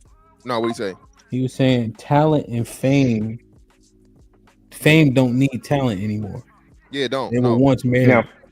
Yeah, no. Right. It's like you said, you get Hawk Tour Girl. Hawk Tour Girl just went. She wasn't even a content creator. She was a random person on the street. She got famous off a nigga that did content for whatever. Tried to make the nigga take the content down. Don't even want to shout him out, saying he a piece of shit. And now she done finesse motherfuckers out $1 million on a crypto scheme. Yeah. Can I just say something? Tell me the black. Just real quick. Tell me the black. My bad, Reaper. Just real quick. Tell me the black person that did some shit like that. Wait, did what? The Hot Tour shit. It don't happen. Diddy was robbing niggas like a motherfucker. You know what? Damn. No, that's A&R. Talking about no. Yeah. He was doing both too. He was doing Huck too and robbing dudes. Son. That's wild, son. Well, that's wild, man. Saying crazy. Reaper. Crazy. Allegedly. Allegedly. Him doing Hawk Tour is the wildest shit I heard. Go ahead, Reaper. Say something else. I just want to say that the scene real quick, man. It's because, people don't respect this, right? And I know Ham's gonna kill me for this because he got mad one time. Not me, but the whole culture thing, right? What is our culture, man? When you talk about the highest bidder, man, you got people out there who are of certain cultures, man, that you can't pay them nothing. That their doctrine, whatever their dogma, whatever their philosophy is, bro, you can't break that. When it comes to us black people, we don't even have our own unified mafia. Think about this. Every other group, when they came here, had a tough-ass mafia. Italians, Irish, gay people, Asians, Chinese, Japanese. We don't even have that to say, yo, if you mess with us, bro, we will visit you. We'll do something. And we'll make sure that we own this, that if you try to bring this to the courtrooms or whatever, we'll just take our money away from you. We don't even have that institution in place. So, yeah, you can say whatever. It's not about the barbecue stuff, but it's like, hey, y'all say this to your face, and then what's going to happen after that? You know what I'm saying? Reaper. So Reaper, do you think that we as black people, particularly here in America, that we had to come out the mud, further out the mud than what these other groups had to go through, right? And that had a way of shaping us, our mindset and our mentality, right? That played a way into how the system now is run and how the system will be continued to perpetuate itself, versus just looking at these other individuals, knowing damn well they didn't even go through half of the half that we went through and half of the struggle that we went through, right? That plays a big part of it. Kasim, the hardest thing to do, I think, is to try to build a culture within a culture, right? That's naturally adversarial to you, right? All these other people that come over to America, they're not actually bringing like let me not take that back. But when they come over from whatever, they typically bring like the main culture of that, wherever they're coming from, right? Some people bring you like small little micro cultures, whatever. But for the most part, if you're coming from China, you're bringing, whatever Mao Zedong, that type of era, you're bringing over to, to the U.S. and stuff like that, right? So I do think that black people have had the hardest, right? But within that, like, we kind of do it to ourselves too, right? Vernon Johnson, right? The guy that was before MLK, he got demonized.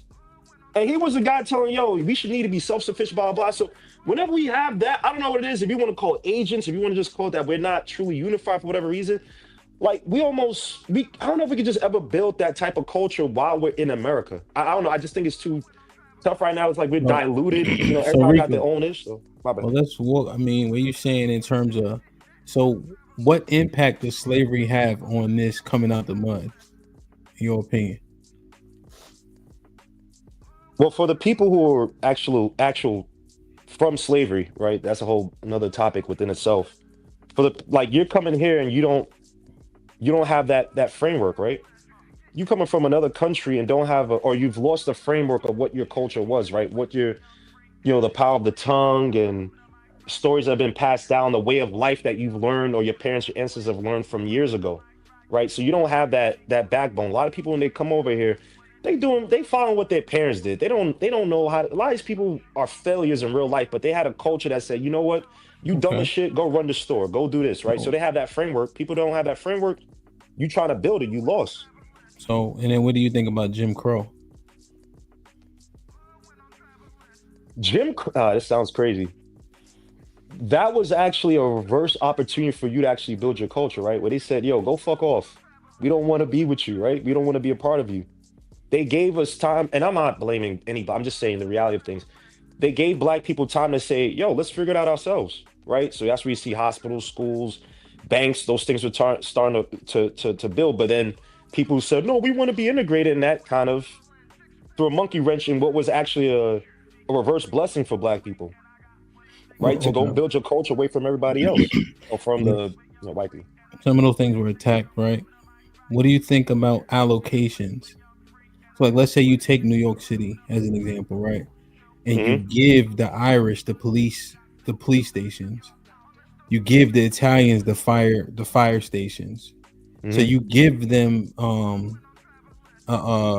what's it called when you got hospitals, police, fire, institutions that literally won't go away, are funded by the government, and now you can sustain a group of people and allow them to grow and be prosperous. Do we have an allocation of an institution that isn't going anywhere that allows you to grow upon? No. And so when we look at it and we're talking about bootstraps, essentially, how realistic is it? And then you can weaponize men against the women, women against the men. Our music, the music that is pushed to the forefront, has all the negativity in it. And then by proxy of that, we glorify the worst of us.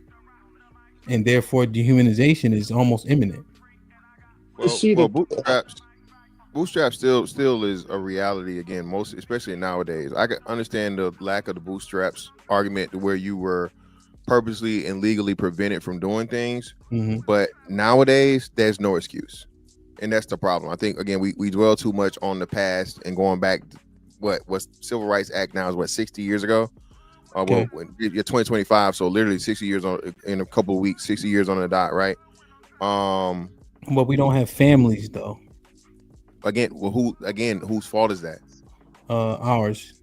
So that's what I'm saying. And namely, you played the clip of the Black woman who said, "Hey, me getting this money from the government is more valuable than me having a man and figuring it out together." They made the fucking Faustian bargain, and again, nobody wants to accept that matter.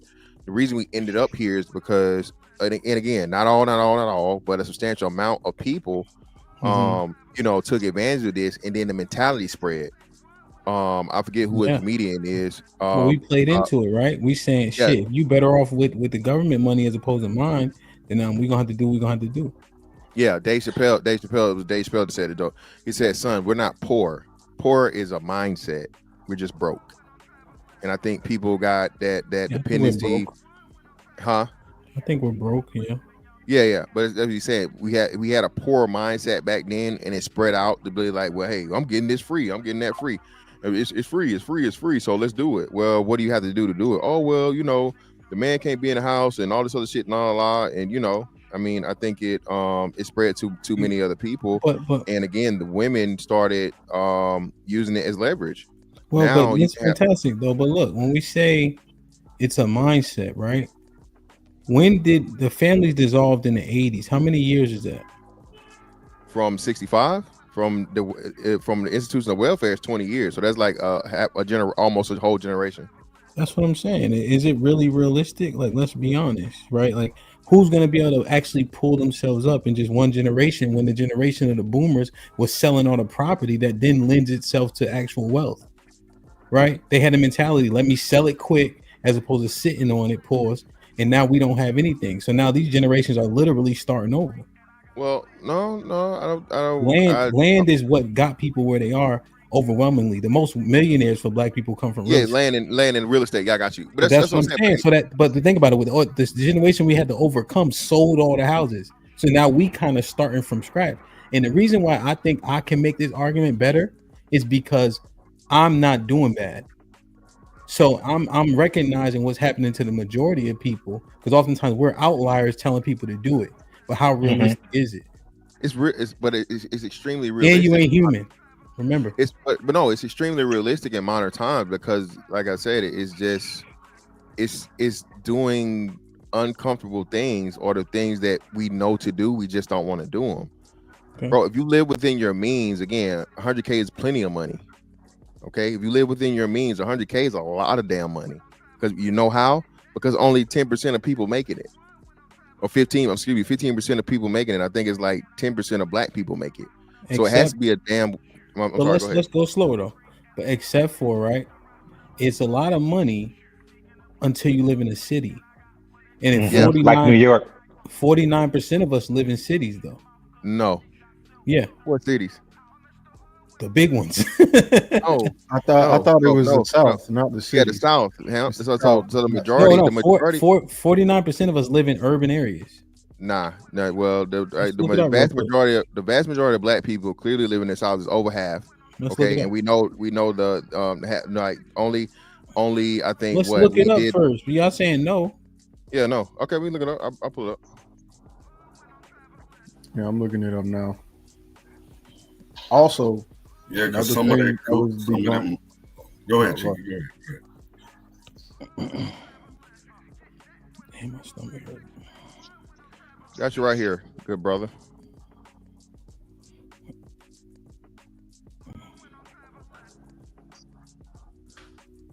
Seeing 39% African Americans live in the suburbs, 36% in the cities, 15% live in small metropolitan areas.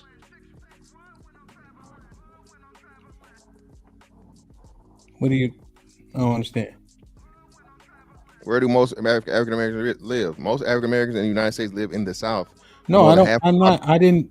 I'm saying we live in urban areas though. Look up. Yeah, but even in urban, so all urban areas aren't created equal. So saying that isn't making a point. Wait. Urban city living in Atlanta, Houston, even the other halfway major cities, Miami. That shit is like it's maybe a little bit less than living in the District of Columbia.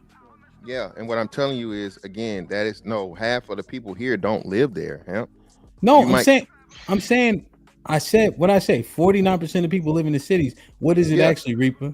36, 35, and 15% in the rural. So what I'm saying, what I'm saying is, even the thing of it is those cities, those major cities, for the 36%. The urban areas aren't created equal. You just named those major cities. But urban areas is still Birmingham and places in Alabama still are considered urban areas. Cool. Places it's like Jackson, other places other than Miami and Florida. But look what people are making though, Mr. Fantastic. Even if you look at the poverty line, 17% of us live below the poverty line. People ain't living good in these cities. Yeah, but again, it's not about niggas moving to the Bronx. It's about money. It's about money management. It's about not managing the money properly. It's fantastic. That's not the argument, though. It's the niggas is not doing. Go ahead, my bad. Go ahead, Cheek. Just share your screen, Cheek. Yeah, maybe I can't do it. This bitch like Dr. Claw, man. And then we put on account of it, we dehumanized. What? Again, everybody's saying 100K no money. Y'all need to shut the fuck up. Like, for real. Bro, I was able to take care. I was able to take care of two households. I was able to take care of pay a mortgage, pay rent in 2 different fucking places, bro. Making $65,000 a year, and I had more money than I ever had in my life. So please stop it. Where did you live? It's not. Bro, I lived in Virginia. I lived in fucking Virginia, and I had my house down here in Jacksonville. Reaper. Again, I'm gonna say it again. I was paying What a was the mortgage numbers, here. Chief? That shit too much. I was paying a mortgage here in Jacksonville because my family wasn't with me. Then I was paying rent and utilities and everything else there, and not just mortgage, but I'm just saying that. Of course, I was still paying more household bills and sending my wife at the time money. That's how $65,000, bro. Now again, everybody like, bro. Of course, New York, take it out of there. Miami, take it out of there. Atlanta, take it out of there. That's less than 1% of the population, bro. Y'all, you can't use that as the standard, even in those places where it's a very, very small percentage of people that live in those areas. So if you live there, cool, fine, it applies. But to the vast majority of people, that's not the case. You're not. I'm from Macon, Georgia. The average cost of living there is, I think, is like $40-some thousand.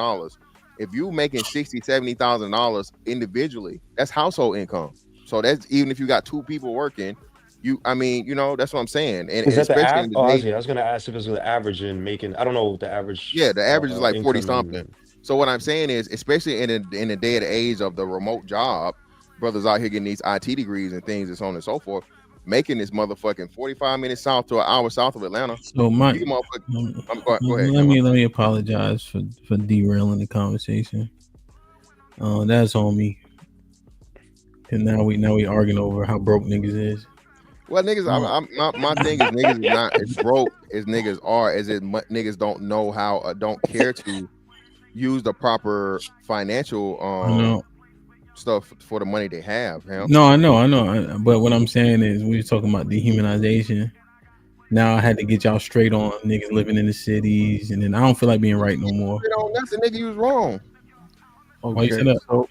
Because we showed you.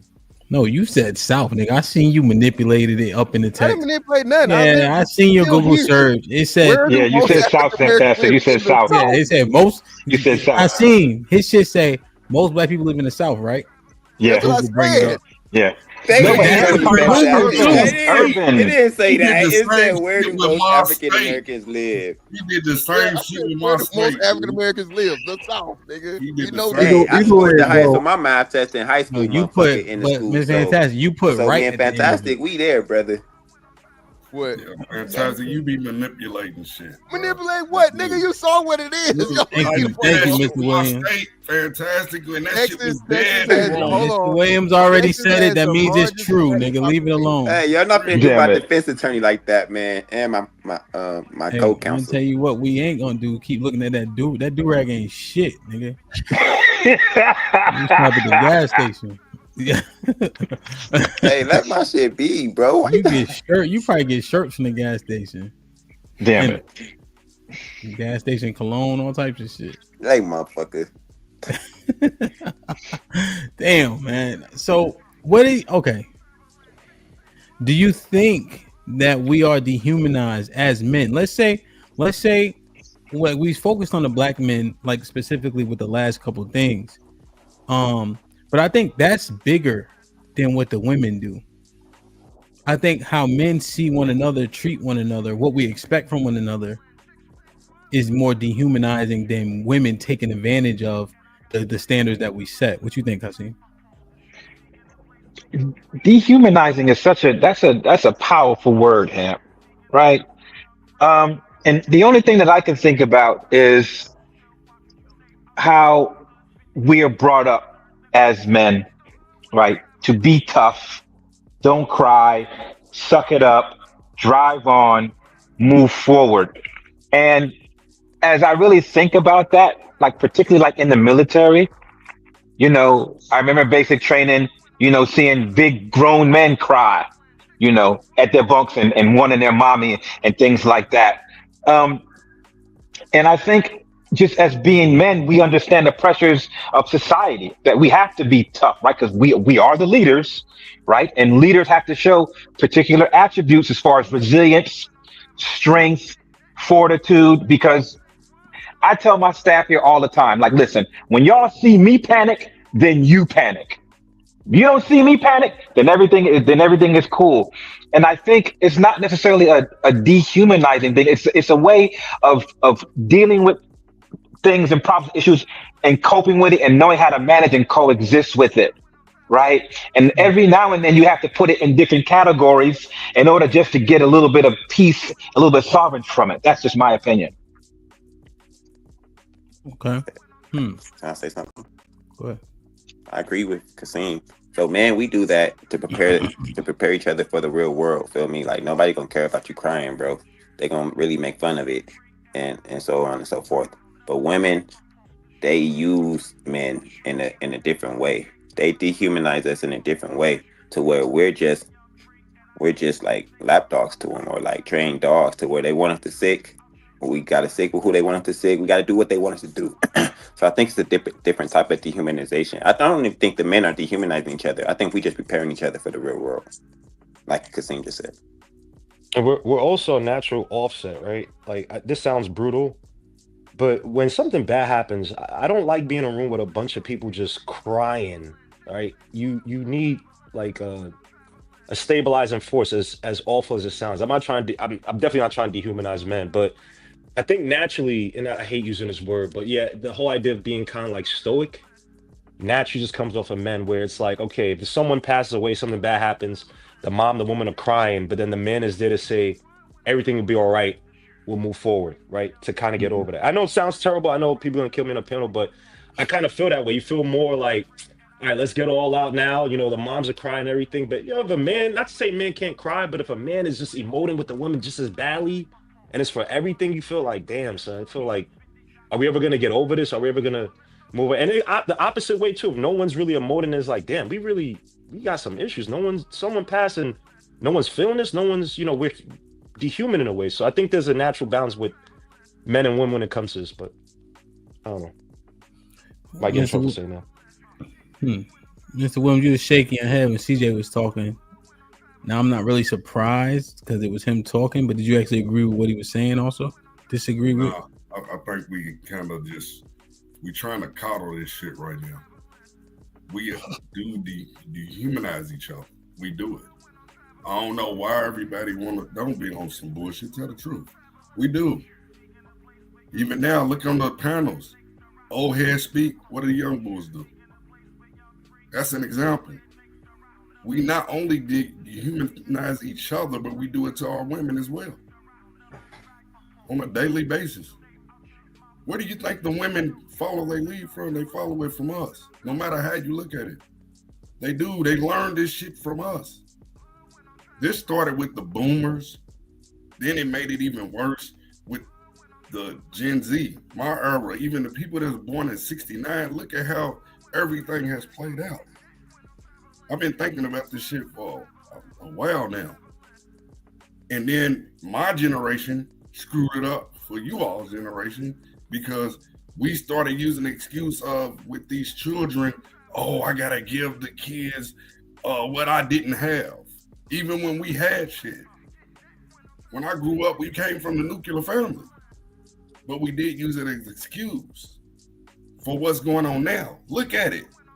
You got 15, 16-year-olds at a high rate now, jacking people for their cars during traffic again, stealing cars every night. Look at it.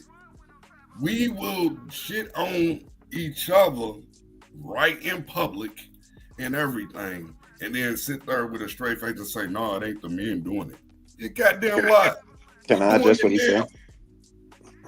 So when the old gentlemen speak, we listen. When Aaron speak, we listen.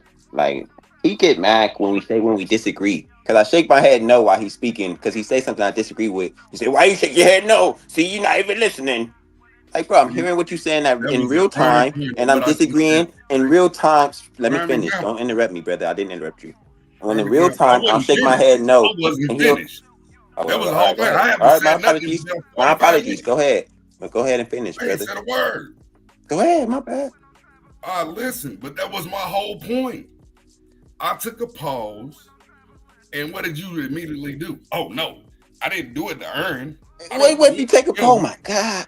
He said I took a pause, and I couldn't speak when people take pauses. When people take pauses, he don't understand how conversations work. That's why he think he could just keep talking and talking and talking, and when people take pauses, it's not your time to say something back. He think he just could keep rambling on and on. That's what old people do. That's why we don't like listening to Y'all you. gonna talk. Y'all gonna have a conversation about the conversation. Or y'all gonna have a conversation about us talking Well, for yeah. it. Well, I just was saying that like most men don't do that shit. We listen to the older gentlemen when they speak. If we disagree, we can disagree. Let Like me ask you stop. a question. Go ahead. If someone's in the midst of their talk and you start shaking your head, are you saying that the listening and engagement remains the same? Well, I'm disagreeing with that point there. And if he continue to speak, and I might agree with the next point he make. But this is what my point I is. guess what I'm asking is why are you making a determination before he's Because finished? they're so long-winded, Hamp. You have to disagree and agree in real time. The niggas speak for 5 minutes straight without you even interjecting. So by proxy of being long-winded, you saying all the information is invalid? I'm not saying all the information is invalid. That's what I'm saying. In real time, I'm agreeing and disagreeing. I will disagree right then when you say something there, and then in 5 seconds later, I'll say he right about that. Then 10 seconds later, you might say something I disagree with. I'll say I can disagree with that right there. Then 20 seconds later, I might say I agree with that right there though. But he says, "Why are you shaking your head? You're not even listening." That's not true, brother. I'm listening to you. Okay.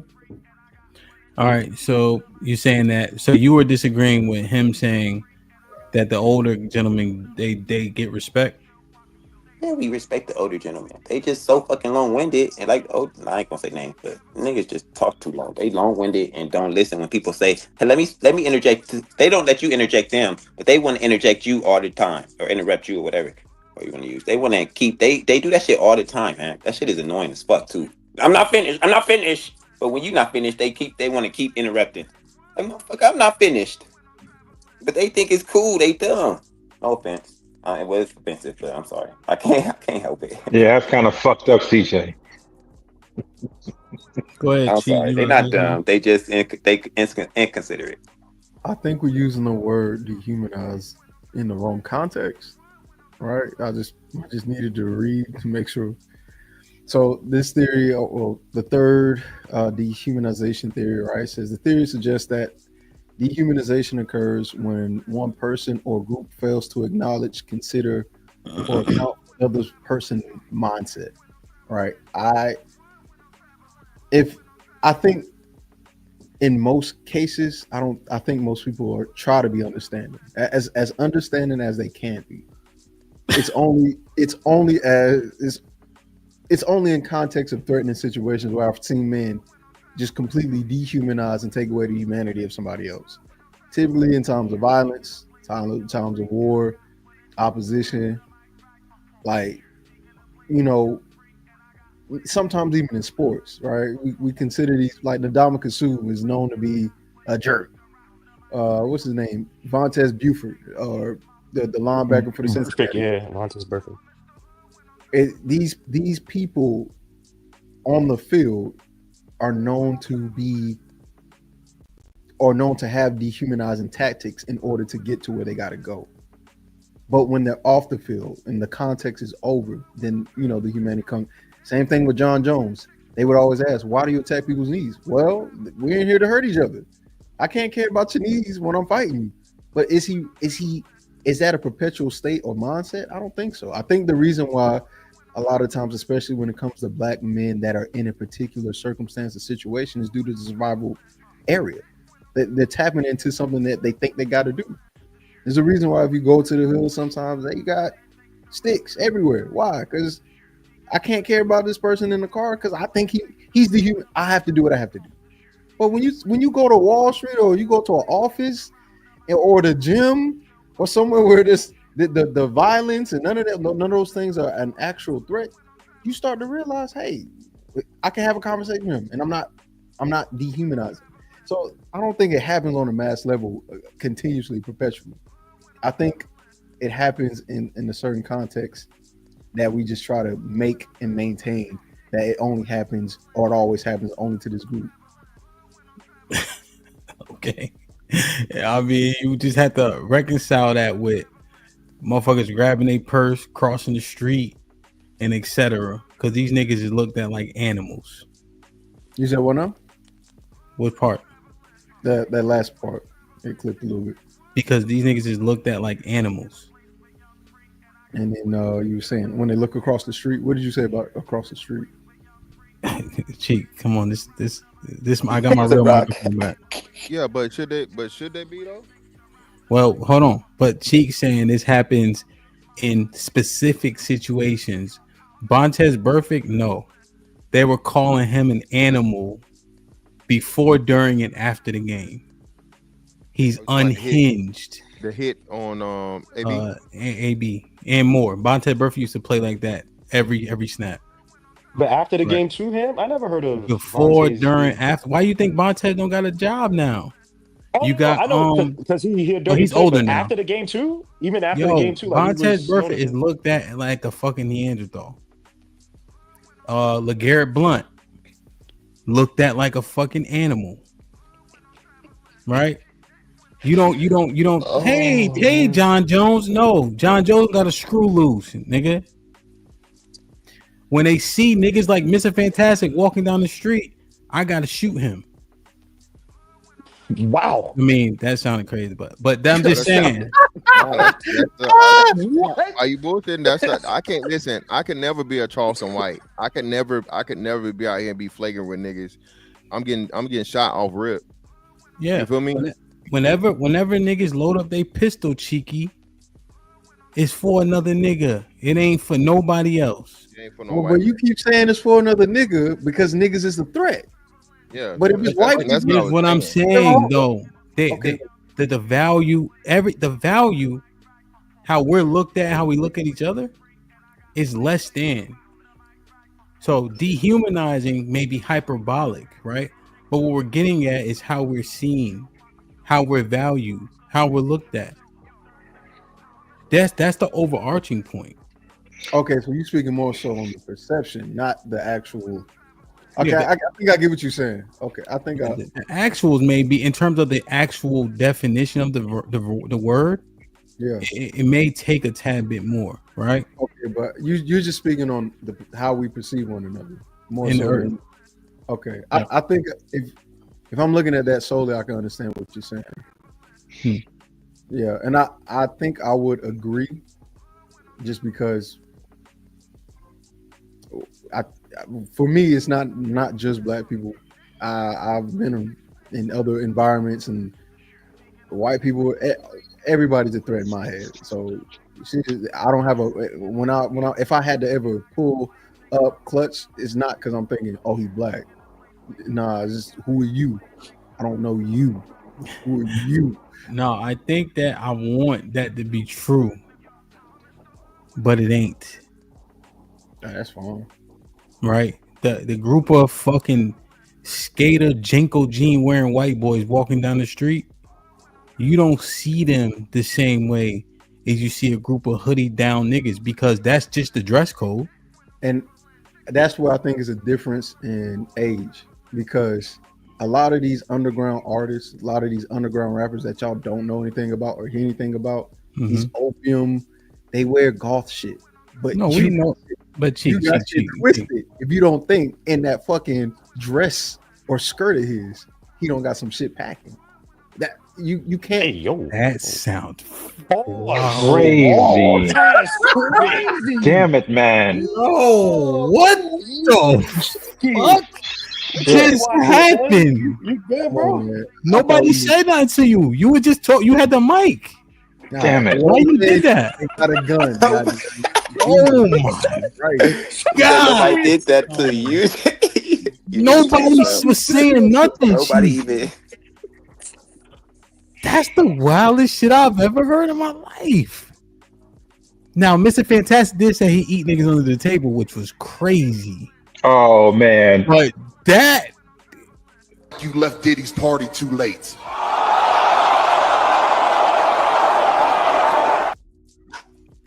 Damn it! Have a blast. Have a blast. True people in the fucking room. That's why we dehumanize old niggas. I ain't gonna lie, son. You couldn't. I ain't gonna lie. We couldn't avoid that, Cheek. There's nothing we could have done differently. Our responses are warranted, bro. That's not true. But I understand. Look, that's what you gotta do. Look, man, I don't care. either way, all I'm saying is the threats that you guys are used to seeing, y'all are used to seeing them in one way, where I am very aware and very cognizant that these threats that we see they don't look the same anymore. They don't act the same anymore. They don't do the things that y'all think they do. They look different. That's my point. I understand your point. I think you also understand mine, right? And then we can go to Atlanta, but if you come to DC and Southeast, they look like what I'm saying. And Northeast too. And then if you go to Northwest up Georgia Avenue, they look the same. What do they look like, Cam? Hoodie down, it's cold, you know what I'm saying? They got their snorkel on, they got their ACGs on or whatever. And niggas is getting busy just how you think they would look, they look. But I understand that the dress code is more nuanced, right? Than we give it credit for. If you see it, yeah. Damn. What's up, Black Dawn? What's up, Quan, man? Which y'all don't have to talk about what me and Chief was talking about. Y'all can say whatever, but Hey, how y'all doing? I'm just chilling for the moment right now, listening. You know, the family. Go ahead, Quan. All right, what's good with y'all? You know, I gotta make sure I say what's up. Mm-hmm. I don't want to get out. But nah, I think we do dehumanize each other, and it's way deeper than just, you know, the violent aspect. Like I'm in the classroom, and what I'm telling y'all is, when it comes to young people, the parents are the ones dehumanizing them kids. I'm talking about it's some kids, Mo. Their parents will literally come in, and you could just tell they can't say nothing in that house. They get treated like a dog in that house, and it's like, I can't, you know what I'm saying? I can't sit here and not speak to the fact that majority of the kids that I'm seeing is being dehumanized in their own house. So when I'm seeing that, I can't say that we don't dehumanize, you know what I'm saying, each other. When I'm sitting here and I'm watching in real time, parents dehumanize their children. You know what I'm saying? So if they're being dehumanized, growing up being taught this, what do you think we doing to them in real time in society? Kwame, let me ask you this, fam. Do you think that this dehumanization that's happening, do you think that parent is trying to impart some type of structure in that child, and just the way that they execute that might look like dehumanization? I would want to believe that, but the majority of what I see isn't discipline. It's the parent being frustrated. There are kids that are being dehumanized and being treated a certain way just for doing childhood things. And it's like, some of this stuff is ridiculous. Like, if a child get too loud, they being cursed at like they, you know, somebody else on the street for just being a child.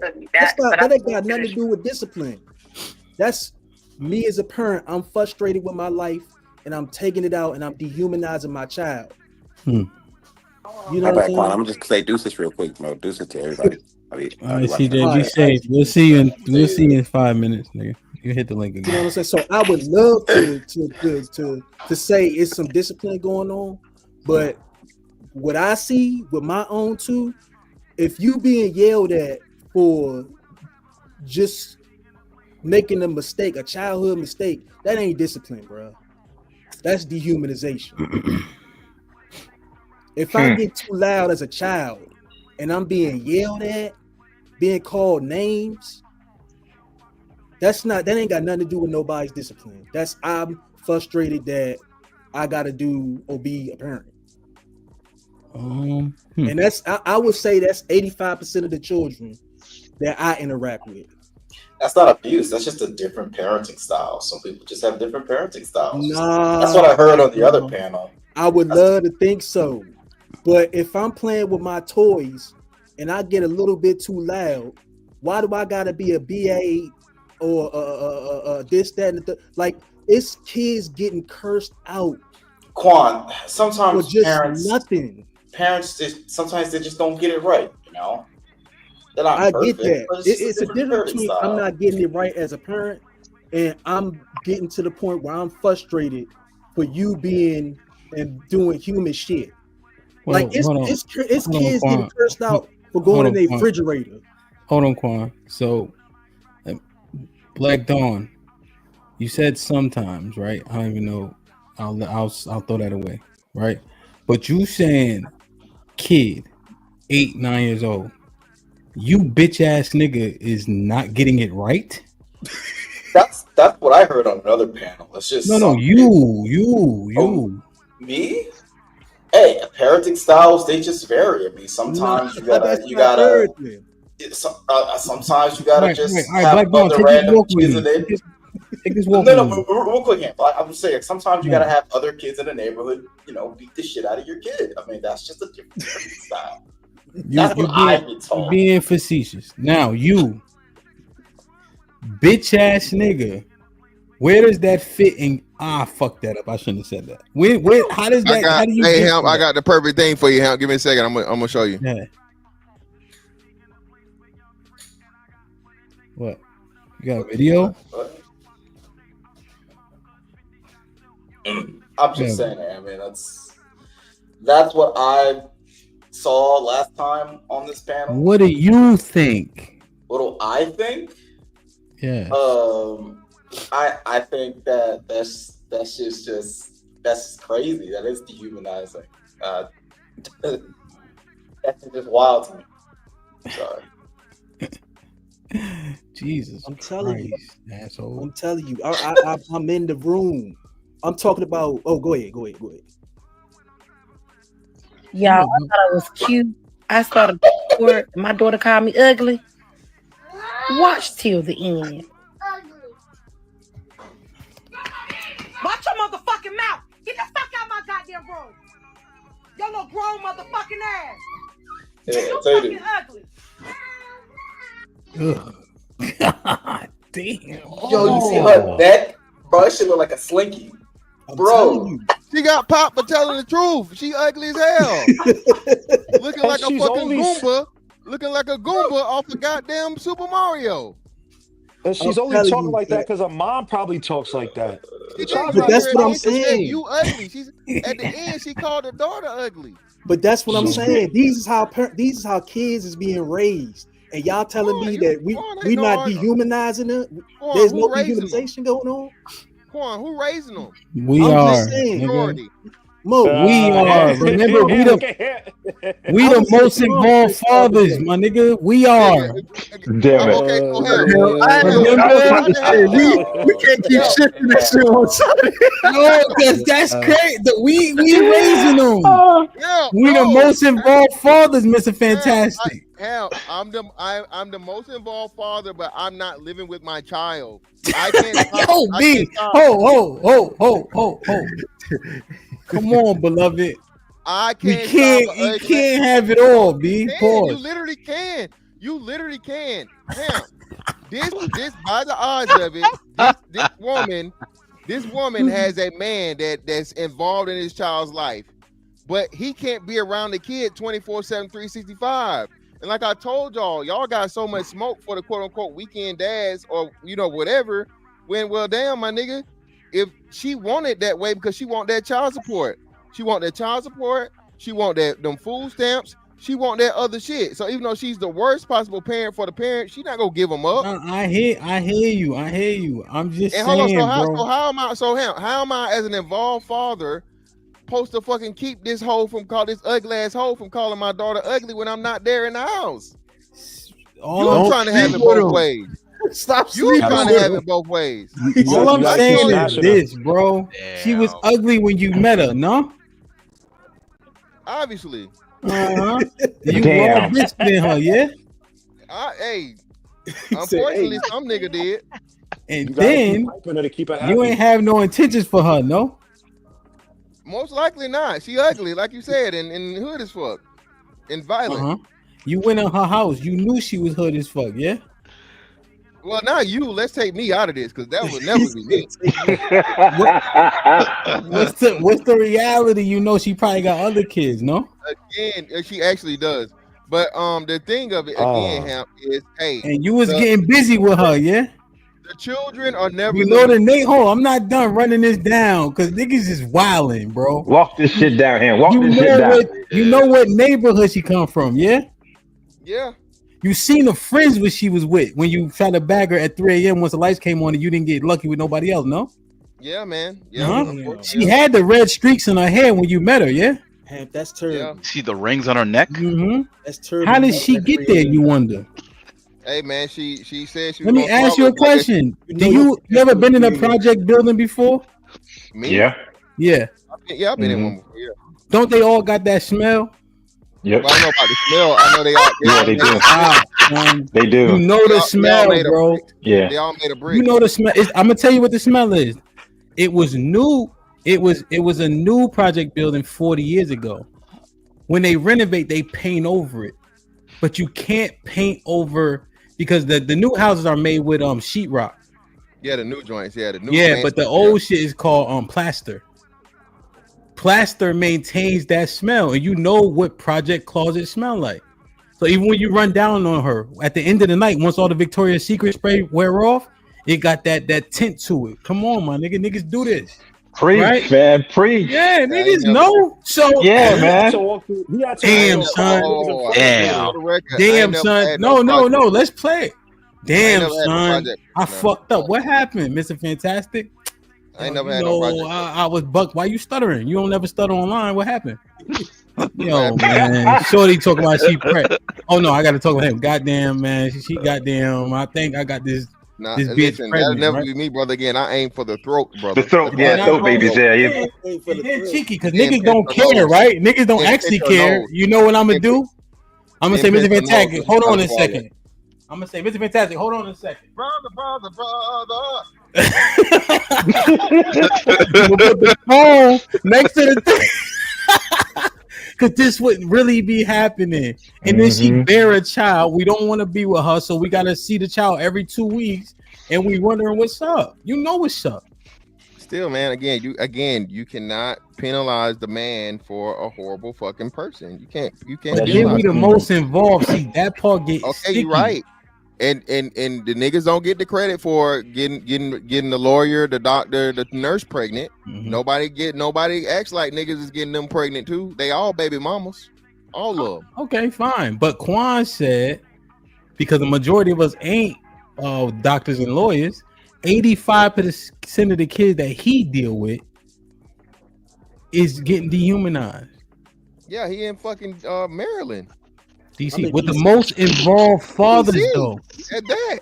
Yeah, but where is the most condensed population of black people? Well, DC is one of the spots. DC has a very, very high black population. You goddamn right. So what we said, Marion Barry won twice, shooting dope. Yes. So you have to. We had to really consider it. We just gotta chill when we saying they raising them, my nigga. We making some. They are. But with him, you can. This is why I say, man, y'all never want to go all the way, man. You got to go all the way. Listen, going all the way, get motherfuckers hemmed up in the situation they at. You got to go all the way, bro. No. Again, when motherfucking the Travis Hunters of the world come out, she's a wonderful mother. She's a great this. She's great that. So on and so forth. But when the next little motherfucking, what was buddy name? OG Two Tone motherfucking come out this motherfucker. Now, the daddy wasn't there. No, motherfucker. She can be a great fucking person. When a person choose to have a child, it's upon them to improve themselves so that their child comes out to be a decent person, if not better person than them. If she can't raise to that fucking standard, it's her fault for being a piece of shit human being. Okay? People change their lives every day, Hamp. Motherfuckers are junkies today, and they motherfucking clean a month from now. People are alcoholics today, and in a year from now, they never drink fucking alcohol. Ain't drunk alcohol in years. These niggas don't gotta fuck them though. Right? That part, Cheeky. That part. That's That never part. gonna happen. Listen, Cheeky, that you can't y'all talk about impossibilities, man. Stop it. Niggas gonna always nut in these hoes. We doing it now. Niggas nut in listen, niggas will and always nut in hoes We every gotta day. B. chill, It's never but gonna stop. I don't want to hear fantastic. Hey, hold on. This might be risky. This my drop, nigga. I don't want to hear nothing about no motherfucking dick discipline. Hold on, Cheeky. Hold on. We ain't gonna talk about dick discipline no more. Let's talk about this motherfucking pussy preservation. Preserve your pussy, bitch. I don't want to hear about no dick discipline. No, ain't no women up here though right now, B. It's 400 of them in the goddamn chat. Preserve your pussy. I ain't trying to hear it. I don't hear nothing about no dick discipline. Wait. I agree. They should preserve. But if you know the shit spoil rotten, throw the preserves away. Goddamn, you don't gotta put your dick in them. This shit ain't in the can, my nigga. Oh man, like, damn it. Hey man, niggas done drunk expired milk they whole life. Yo, this is show we doing. This is show we. Oh yeah, if you do the smell test, regardless of what it's saying. Smell test, nigga. Now, hey, it ain't cottage cheese yet. Hey, just pour a little bit of it out. They do good. Oh wow! Oh wow! Damn it, man. Right. But now, so mix it with some sugar. Here's the thing: the world's so crazy for niggas, bro. It's safer to be married. Real shit. Yes. That's a show we gonna do. Yeah. That's a show we gonna do. True. We gonna do that show. Yeah. Yeah. We gonna do that show. Wait. Don't just save it. Save it. I put it out there so we could do the show later. So I could say antagonization. Reaper. One thing you can't do, my nigga, you can't yawn like that on camera, my nigga. Oh, my bad, son. Yo, I just got a taste for lobster when I see you yawn. Never mind. But yo, damn it. You keep calling me a crab nigga, shot. I'm just saying, man, you got that look. Watch. Yeah. Put a 1 in the chat if Reaper got that look. Yo, Reaper, open your eyes. Open your eyes real wide. Open your eyes real wide. You don't look like a lobster, nigga. Yo, they all day say that shit. I swear my life, I'll fuck you up when I see you. I'm a jester, sir, because you know we're trying to build as black people. I'm gonna fuck you up. Son.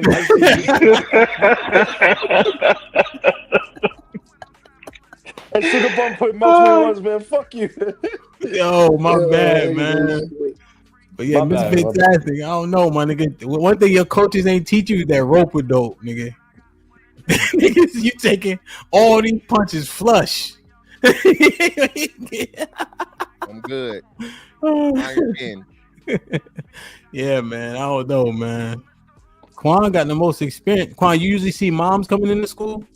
Yeah, I ain't gonna lie. Yeah, some of them be having dads, but for the most part, they be the mothers.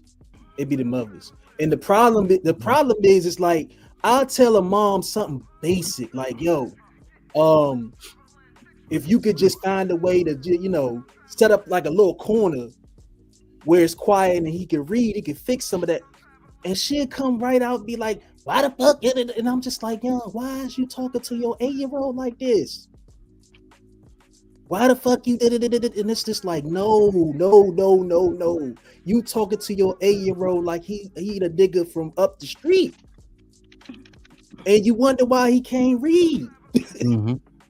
Real shit though. You know what I'm saying? It's just like, man, I can't sit here and see what I see and pretend like we don't dehumanize each other. It's bad when it comes to the young people. So can I? Yes, sir. I'm trying to figure out. I think I'm getting the main context of the conversation. So is the conversation we are demonizing too much, or? I think that the dehumanization is detrimental. Mm-hmm. Right. I think correction is much different. So for instance, if we use Travis Hunter, right? Yeah. Nigga saying, yo, my nigga, you bugging, you fucking up, nigga, you stupid, right? We not understanding that we all been him in different capacities. Okay. Niggas had their nose open before. Niggas crashed out before. But we expect him to have all the answers. We expect him to listen to niggas that he don't know, and it sound like hate when we talking to him. Okay, so in that context, then I would just have to agree I may have been taking it maybe a little too definitionally or literal, but I think I'm understanding, based off of what Quan's saying, and I think I would agree. I think the dehumanization of men definitely comes from men. It comes from everybody, but if we're only speaking about men, yes, it does come from men. Yeah, I think I'm understanding it more. Like I'm hearing you out. I'm hearing everybody. I would Speak on the men. Oh, go ahead. My bad. Y'all forgetting I did work in juvenile correction. Y'all forgetting about my background. You was in there or you worked there? Sorry, you went to juvie? Okay. Worked there.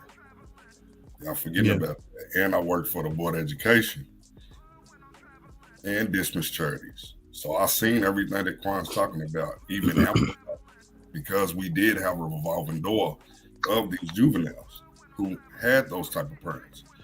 And it's always been going on. I told y'all, I gave y'all the timeline. It's been going on for a while. And then my generation didn't help. We heard it more than we helped it. Because we we created a lot of entitled kids as well. You know what, Mr. Williams? I think you and I are in the same. I'm a Gen Xer, right? I think we're in the same little thing. And for the most part, me in Newark, New Jersey, growing up as a child, there was almost like a common thing, especially coming out of the Newark riots at that particular time in the late '60s, early '70s, where we had to toughen each other up. And for the most part, most people, young people I know, as me growing up, some of my friends, we didn't take it to heart like that. It was more of motivation, right? Of listen, this is motivation to help you get your shit together, to get out of whatever little Lulu land you were living in, and step up to the real world and step up to the plate. Do you believe that a little bit of what's up? Hold on. Well, it's not true, right? What's not true? Not true. You and your friend are the minority overwhelmingly. No, I'm just saying, and not just me and my friend, but in Scudder Homes in Newark, New Jersey. Scudder Homes was really big, right? I remember, at that time with the welfare thing, and a lot of the men hanging out. A lot of people made it out. Yeah, a lot of people made it out. How many people were in Scudder Homes? Oh wow! And that whole entire apartment complex? Yeah, few hundreds. Yeah, easy. And can you count them? I'm not saying made it out of Scudder Home because those things close and things of that nature, but they don't move out of that demographic though. They may be doing all right relatively, right? But generally speaking, people die in the same income bracket that they born in. The majority of people don't make it, especially when you ain't shit, to Quan's point. Yeah, but are you talking about the parents that's dehumanizing, or the kids that's absorbing all of this and deciding to make a change and to be better, to move, to be the one to get out? Because the parents was really depending on us to be better so we can get out the situation. Those are the minority though, right? See, people take these lines, right? And see, our movies have to imitate life, right? For us to enjoy them seemingly, right? I ain't trying to tell you shit. I tell your mama you ain't shit. Did you see the living for the majority of those boys? I'm telling you that who you are is an example of what we want to aspire to, but it's not the norm. Because if you always thinking that this gonna be my life, what happens? Right? You don't even think you got a shot, you got a chance. And if you're not out in the streets putting in work, you a bitch ass nigga. Yeah, and hey, if I can add on to that, I think the biggest problem too is the fact that when we dehumanize people, especially what I'm seeing firsthand, we almost create a situation where these kids or these people that we dehumanizing, we don't allow them to fail. And failure is the most important aspect of growth. So if every time I fail, I gotta be a BAN or I gotta get dehumanized or treated like a dog, then I'm just gonna grow up not doing anything. I'm not gonna take no risks. I'm not gonna care about what happens. And what I'm telling you is that that's majority of the youth. But you got to qualify it a little bit better, right? What? The failure is inevitable, right? Yes. I think it's the pickup though that doesn't exist, right? It's a beating down or not caring, and they continue to just perpetually get by, essentially. Yeah, like I'll mention, like, okay, a certain XYZ student, he's not showing up in these kind of ways in the classroom. Parents are taking that as an opportunity to overly be critical when that's an opportunity for you all to bond and fix together. And that's what I present, but they're automatically going to being critical. And it's like, that's not helping. Because so Quan, that's what you do to dogs. So Quan, are they not hearing the message delivered from you per se, or just the message as a whole? Like other brothers like you, other people in the faculty is all saying the same message, and they just like snuffing it out, or is it just individual people that they're respecting that the message could hit a little bit harder? What I'm telling you is, regardless of what I say and how I present it, that resentment, because that's what I see, that resentment that a parent might have is going to drive how that conversation goes, regardless of how it's delivered. Because they already been dehumanizing this child for just being a child. Like, this don't just start when they get to my class. More than likely, they've been talking to these kids this way for years. So and you're saying what that I'm telling them is just par for the course. You're saying that black mothers are not involved. If any of my kids that got my grandkids right now, if they would have talked to my grandkids that way, I would put my foot in their ass. And that's what I'm saying. You ain't gonna do shit. That's what I'm saying. Hey, that's the problem. And I'm not saying you wouldn't. No, I'm not saying you wouldn't, but I'm saying you wouldn't because those are my kids. That's what I'm saying. And hey, the conversation, like, you could try, but it's not going to be an everlasting impact because what I'm saying is you might get one off, right? And I might not whoop your ass because you my dad, right? Essentially, right? Hope and pray. But when we get back to the house, it's gonna be what it's gonna be. To miss a fantastic earlier point, if I see the kids every other weekend, you have to overcome my prescriptions that they see 14 days and then they see you for 3 days. You have to overcome the prescriptions that exist in that house overwhelmingly, right? And then kids can't reconcile why you whooping my ass. They just seeing more of the same bullshit they always saw. Exactly. Right? Because you ain't gonna do me dirty to the point where you're gonna flatline. That's not how niggas family. People just give them a pass. So if you whooping my ass, you ain't gonna really do me dirty, and I'm gonna still be talking shit, snatch the kids up, and go to the crib. Fuck your granddad, nigga. Exactly. Damn. You still a bitch ass nigga. Look, now he taking out on the kids. You still a bitch ass nigga. You're a little kid. You know what I'm saying? Like, it's so bad. It's a way. I feel you. I wasn't saying that you would. I'm just saying you said in general. Yeah, you said it's so bad. It's certain parents I don't even want to have certain conversations with, because I know if I deliver this bad news, that kid gonna get it, or she gonna get it in the house. Yeah, that's what they always say. Like, yeah, so I've seen that. I've seen that. There was this one kid, real quick. I gotta go. This is one kid, right? We was doing mentoring. My man that worked at the actual school, we had to kick him out because we had to get a little bit physical with the kids because it was all boys. They're like 14 through 16, right? So they at that age type shit, right? At Anacostia High School, matter of fact. Oh, God. Yeah. So we kick him out. So I got one of the boys hemmed up, right? And he can't get out. He trying his best, right? And he crying. He mad, right? Because he can't get loose. I fucking hate my mom. We weren't even talking about his mom, bro. It was just about him not listening in school and shit like that. Feel me? And it just came out about he hate his mom, where they live, and he just started almost like he had like a out of body type experience. Because to your point, it's so much shit he going through. Him acting out in school is a call for help, but can't nobody hem him up because they work there. But I got his feet dangling. You got no choice but to have an out of body experience. You know what I'm saying? Yeah. So you ever get a bear hug, your arms like this? It gotta feel crazy. You know what I'm saying? Man. So, but it was or crying out. My bad. Right? Even lashing out is the wrong term. It was a crying out, and then when I put him down, it turned into a hug, and then the other brothers hugged. You know what I'm saying? Like, but it just it be so much going on. He got to go home at one point, and guess what he gonna get? More dehumanization. No, I got you. And that's what I'm telling you. That's black.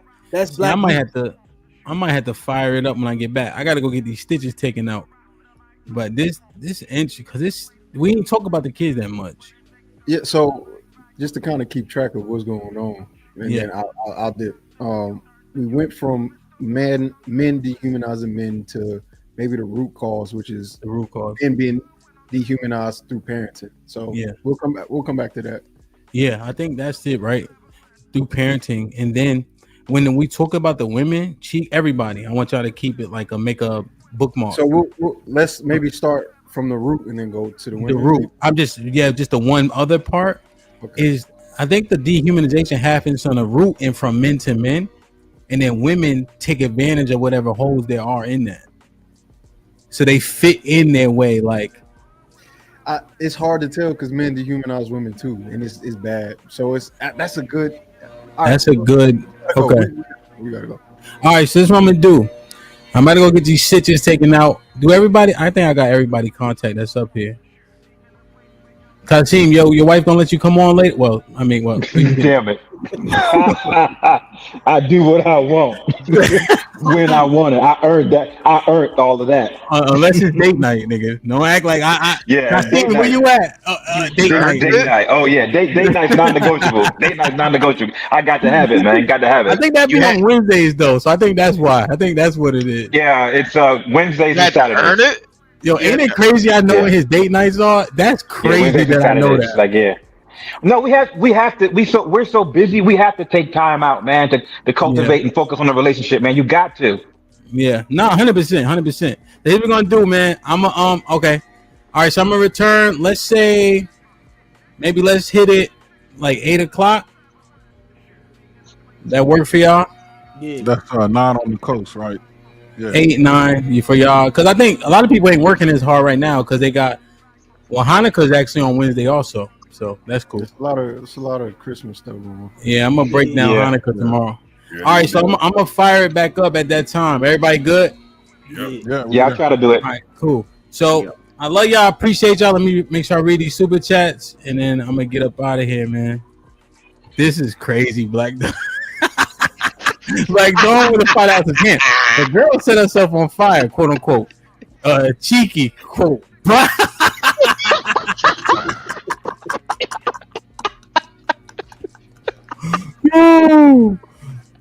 Quan with the $5 said, no, these conversations about who has value and who doesn't is very dehumanizing, Mo. I seen you were saying that in chat. Jay Lynn with the $5 said, drop Cheeky for 60 seconds for laughing at the girl who roasted herself like a.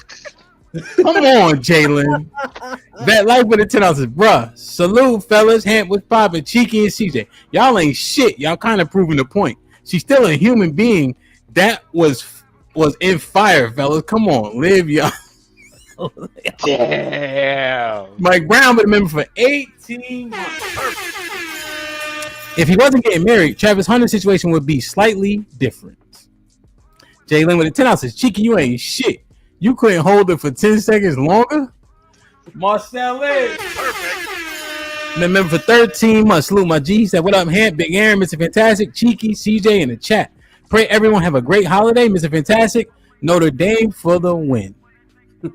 Reaper with the $10 says, in that spool video, what woman was supposed to do was hand him a new spool and tell him that he will make a new great experiences and possibly pass that existing or new spool to their children. Dedicated to my children's future with the $5. What up, though? Says salutation, salutation to DJ Hamp, the panel in the chat. Salute my G. Hope all is well. I read that one. Let me make sure because I stopped at that one. Mike Brown with the $5 says, house way $5,000 monthly with 3 rents / mortgages with $3,000 for rent and mortgages. 1,326 is the average rent in America.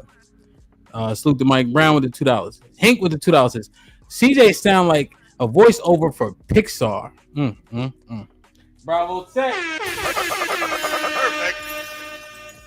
But the 20 ball says he got shit packing under his skirt is crazy. Wow. Put Cheeky in the bathroom for 30 seconds for that one. Damn, I didn't even kick Cheeky at all. Support. Salute, Bravo. Hey, man, listen. All right, I'm going to fire it up. If I don't see y'all in the chat, I'll shoot y'all a direct message. I think I got everybody contact. Yeah, I can't wait for the next show. Yeah. You going to be around, Black Dawn? Yeah, I'll be around for the next one. And not trolling your asshole? No. All right. I love y'all. I appreciate y'all. Be safe and do the right thing, man. Like, share, subscribe. Tell a friend to tell a friend. And we out.